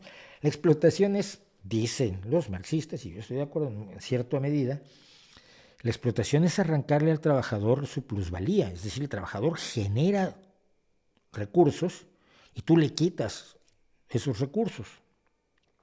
Mientras más le quites, más lo explotas. Mientras más justo sea el salario que le dejas, pues menos explotado es, por lo menos en la visión marxista. Las teorías del valor cambian mucho allí, pero me atengo a la teoría marxista porque es la que maneja el gobierno de Cuba, se supone. Y según ella, imagínese usted un patrón que le manda a usted un trabajador eventual. Alguien que puede hacer la limpieza o que puede servirle de tornero o que es albañil o que es médico, cirujano y partero. Se los manda y usted le paga al de la empresa de trabajo eventual. Digamos que usted le paga 10. Una agencia, ¿cuánto es lo que lógicamente se puede quedar? Lo que se quedan las agencias de fotografía, de literarias, de traducción, que es con las que yo he trabajado toda mi vida, entre un 20 y un 30%. Es decir, ganan un 20 o un 30%. O sea, sí, yo les pago 10, ellos se quedan con 3 y le dan 7 al trabajador eventual que está trabajando para mí, ¿verdad? Pero ¿qué pasaría si se queda con el 75% la empresa y le da el 25% al trabajador? Hombre, a cualquiera de nosotros nos parecería que es un abuso. El trabajador hace todo el trabajo y tú te quedas con el 75%. Pues eso es con lo que se queda el gobierno de Cuba del salario que los distintos países le pagan por el alquiler de los médicos cubanos. Ha habido hasta 50,000 médicos cubanos fuera de Cuba en un momento dado generando ingresos para el gobierno. Mucha gente dirá, bueno, pero es que así están pagando la educación que les dieron. Sí, pero según las leyes en Cuba, la educación que te dieron la cubres con el servicio social que haces al terminar la carrera, que es un sistema que se usa también en México, prestar un servicio social para pagar. No para pagar, pero para retribuirle al país la educación que te dio en una universidad gratuita, como es el caso de la UNAM. Si se paga una miseria, es gratuita. Y entonces retribuyes la educación que te dieron a través de un trabajo, de un servicio social que das en 1 o 2 años, haces tu servicio social, y entonces el gobierno decide, el Estado decide que ya estamos a mano. Tú eres dueño de tu conocimiento, a mí me retribuiste el tiempo y el esfuerzo y los recursos que yo invertí en darte eso. Y es lo que dice la ley en Cuba, que se retribuye la educación a través del servicio social. Pero después del servicio social, los médicos cubanos están más bien obligados a aceptar cuando los mandan a Brasil, al Congo, a Argentina, a Venezuela, a México. Y el punto es, la mayoría de los médicos cubanos además van con mucho gusto porque ganar Si Cuba cobra $4,000 por uno de ellos, se queda con 3,000, les deja $1,000 al mes. $1,000 al mes es una locura para un cubano que gana $60 al mes en su país. El salario de un médico es de $60. Entonces, pues evidentemente dicen, yo sí voy encantado de la vida, me las arreglo para vivir con $1,000 y además al regresar puedo traer un montón de cosas. Cuando regreso a Cuba, puedo llevar un montón de artículos de consumo que no puedo, a los que no tengo acceso en Cuba. Así de sencillo, porque Cuba no tiene una economía que le permita la importación de todas las cosas que necesita, aunque si tuviera dinero las podría comprar, porque vean ustedes a quién le compra China, a quién le compra Cuba, y le compra a todo el mundo menos Estados Unidos. Le compra a todo el mundo menos Estados Unidos, excepto medicinas que se las sigue comprando Estados Unidos. En el caso de México, el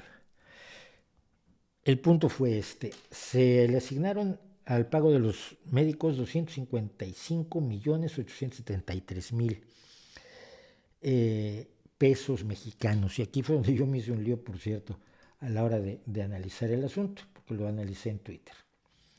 Entonces,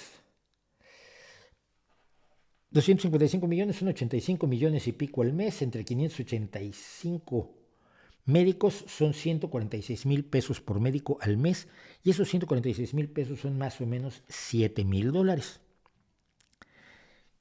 problema es que ningún médico mexicano está en realidad ganando esa cantidad.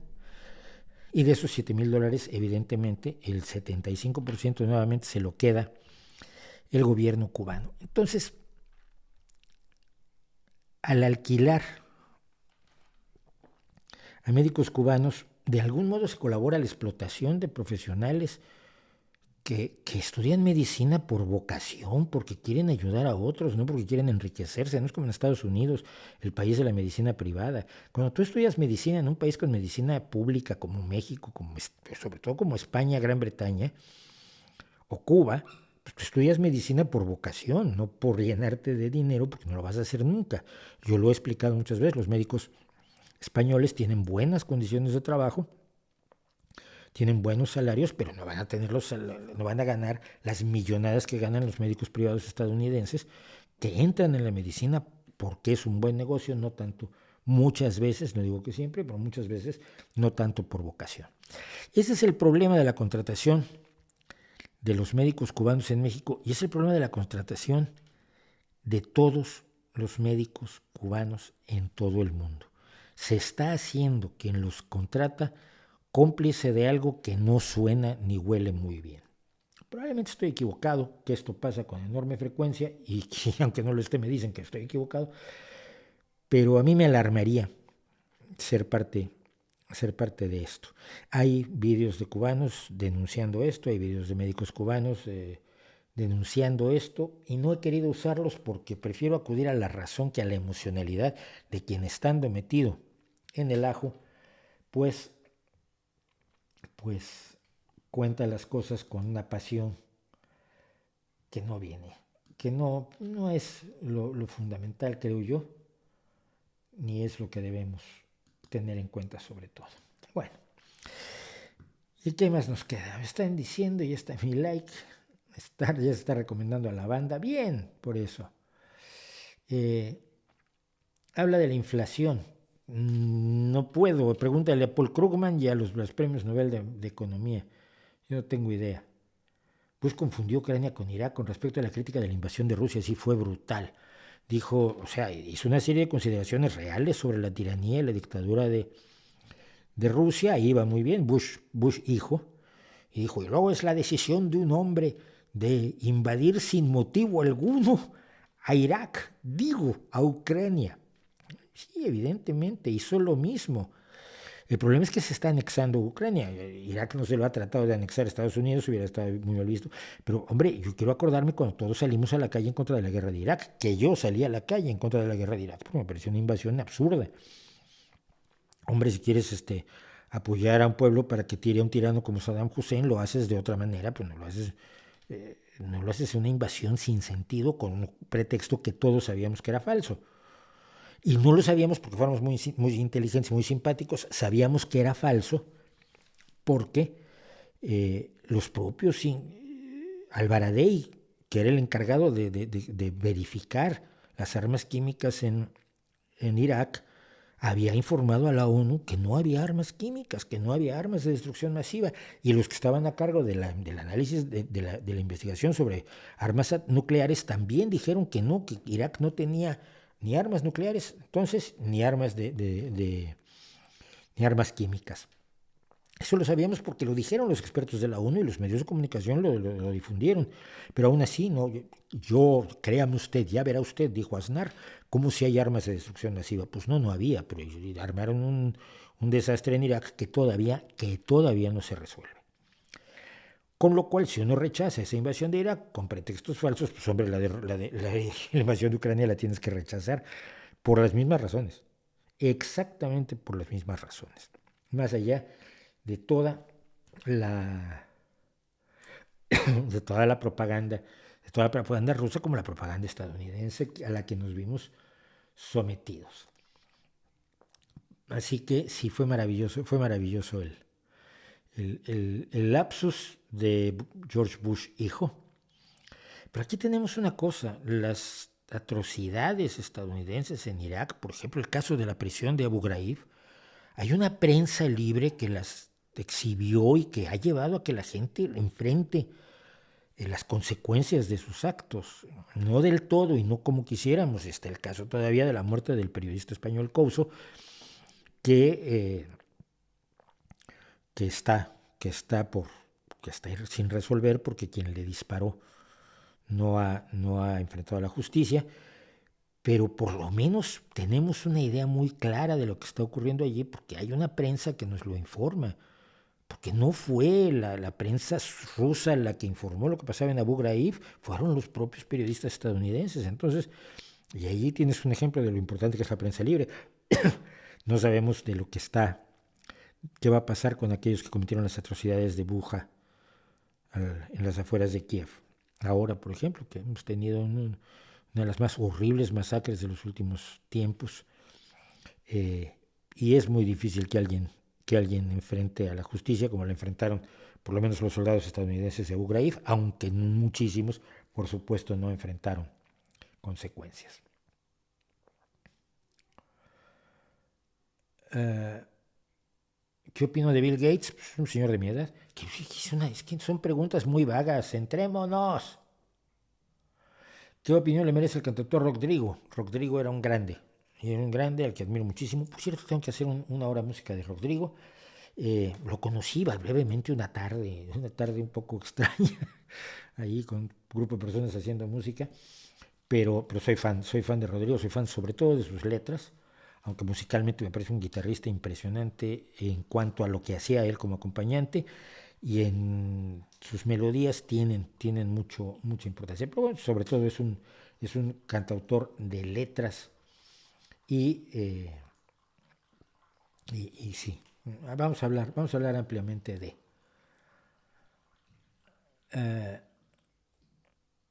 Desde Murcia, si estuve en Murcia, me hubieras buscado antes y tomamos una cerveza.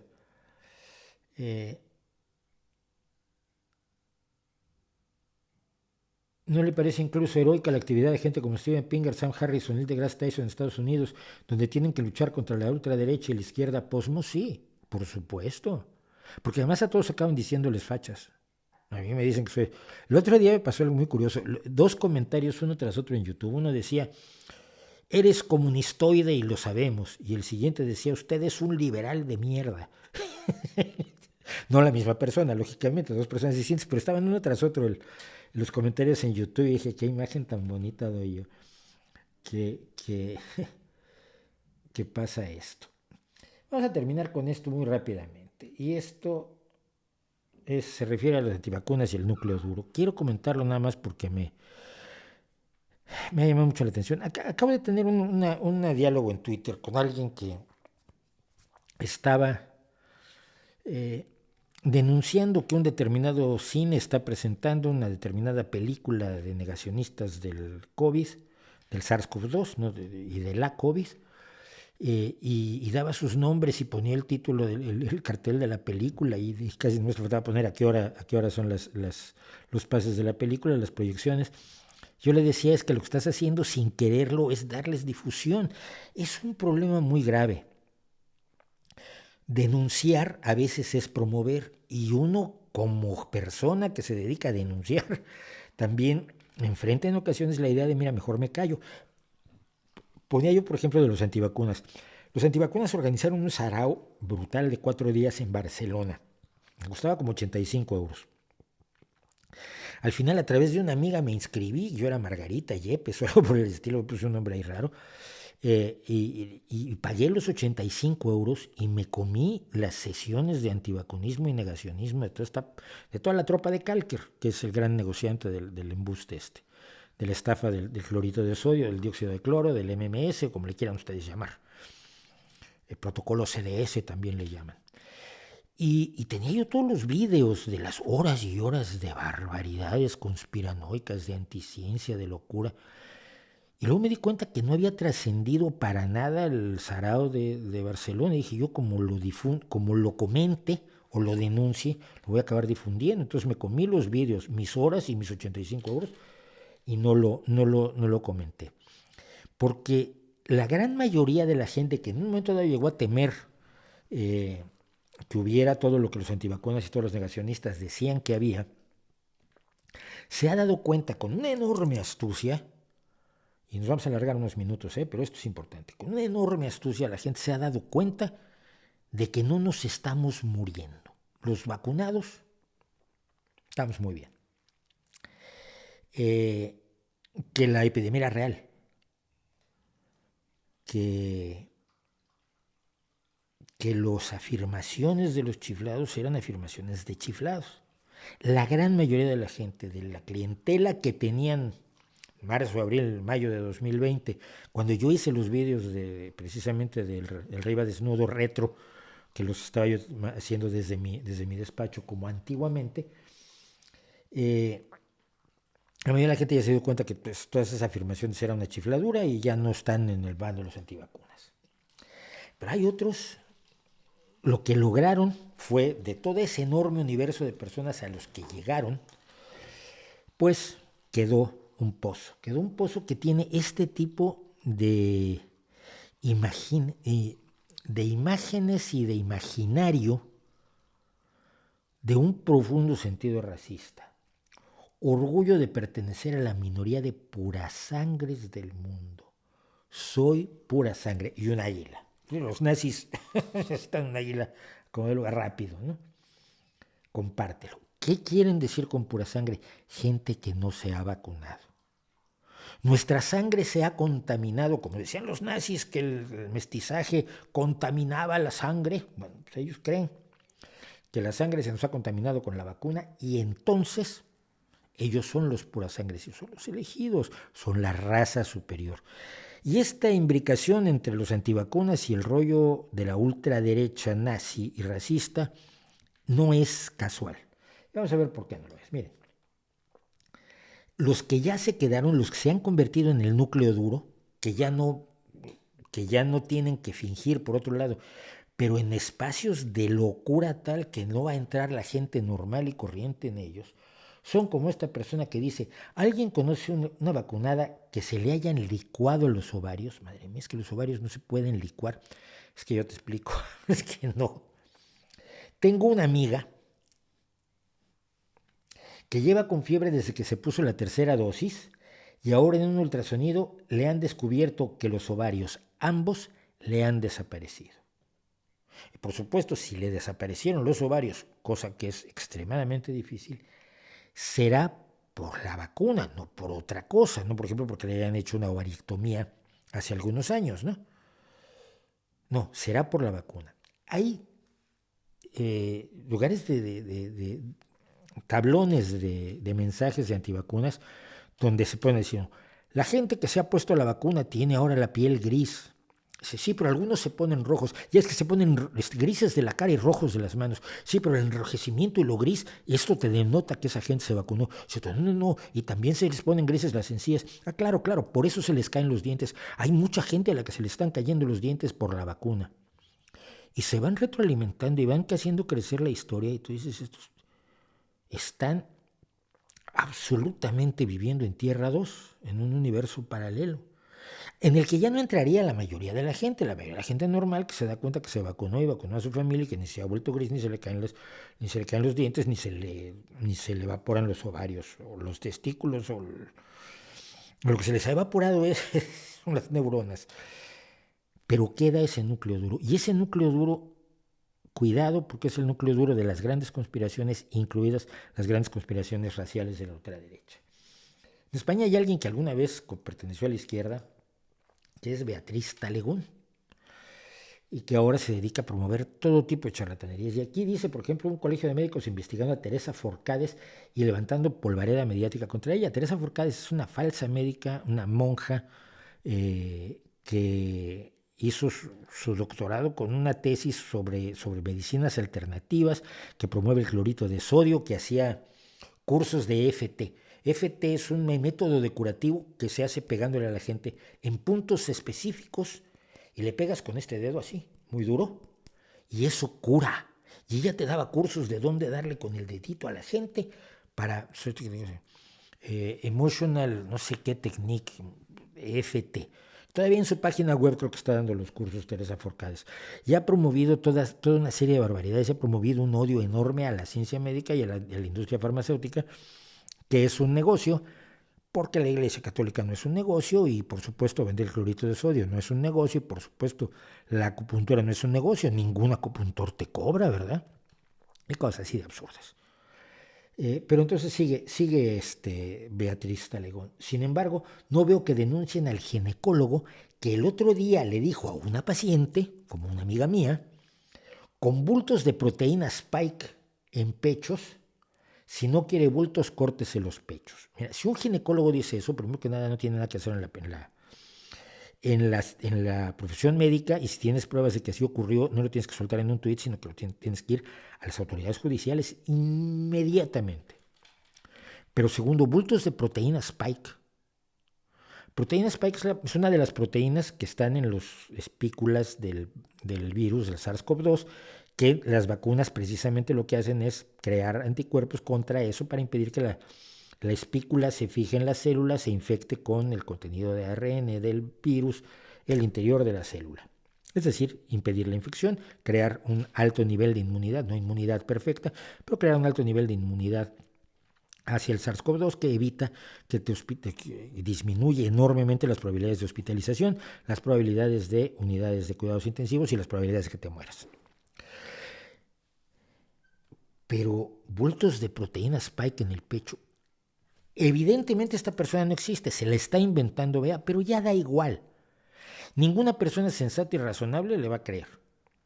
Pero ella ya está dentro de este núcleo duro, esto que yo llamo el núcleo duro de los antivacunas, que son la reserva de la ultraderecha, la reserva del racismo, la reserva de otras teorías de la conspiración muchísimo más peligrosas, algunas de ellas que llevan a lo primero que hablábamos el día de hoy, que es a la idea de que incluso tienes que matar a las personas que tienen un color o una etnia diferente, porque si no, te van a reemplazar. Es una teoría de la conspiración, pero la creen personas que pueden creer que también son puras sangres. Con esto, y sin poesía esta vez, porque de veras no nos dio tiempo, con esto terminamos. Hay 307 personas y yo estoy alucinado de tenerlos. Sprites, efectivamente, es lo que tenemos allí. ¿Qué es lo primero que haría si contactamos con extraterrestres? Irlos a ver. Sí, irlos a ver corriendo. El resto de las preguntas, esta la respondo. ¿Piensas que Podemos ha perdido el norte? Podemos nunca tuvo norte. Te recomiendo que vayas a un blog que se llama No Que Importe, que escribí, ya hace mucho que no escribo en él, pero que escribí, entre otras cosas, motivado por la aparición de Podemos. El primer día, al día siguiente que salió Podemos, escribí mi primera entrada sobre Podemos. De hecho, no se llamaba ni siquiera Podemos. Fue cuando el manifiesto Mover Ficha, y desde entonces hice un seguimiento preciso de lo que es Podemos, porque yo ya conocía a la gente de Podemos de antes, de cuando se dedicaban a hacer agitación en los centros ocupas, y cuando eran asesores de Izquierda Unida y de Chávez y de Correa y de Evo Morales, toda esta historia. Sí, yo los conocía mucho antes de Podemos y los estaba siguiendo.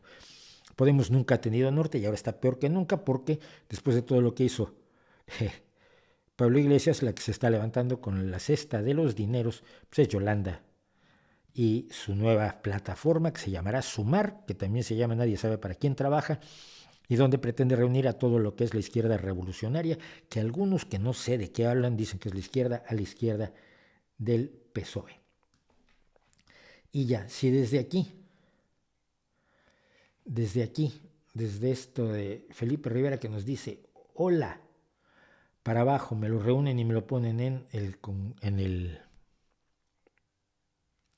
correo, en RVDCQS, pues voy a tratar de responder algunas de estas cosas la semana próxima. Y mientras tanto los dejo, me voy, huyo, corro y me retiro porque ya es tardísimo y ustedes seguramente tienen cosas importantes que hacer y no las están haciendo por estar aquí. Y yo me retiro. Les doy muchísimas gracias por acompañarme, muchísimas gracias por comentar, muchísimas gracias por ser exigentes y preguntones y demás. Lástima que no puedo responder a todo, pero se hace lo que se puede, como se puede y cuando se puede. Y ahí les dejo mi reputación para que la hagan pedazos.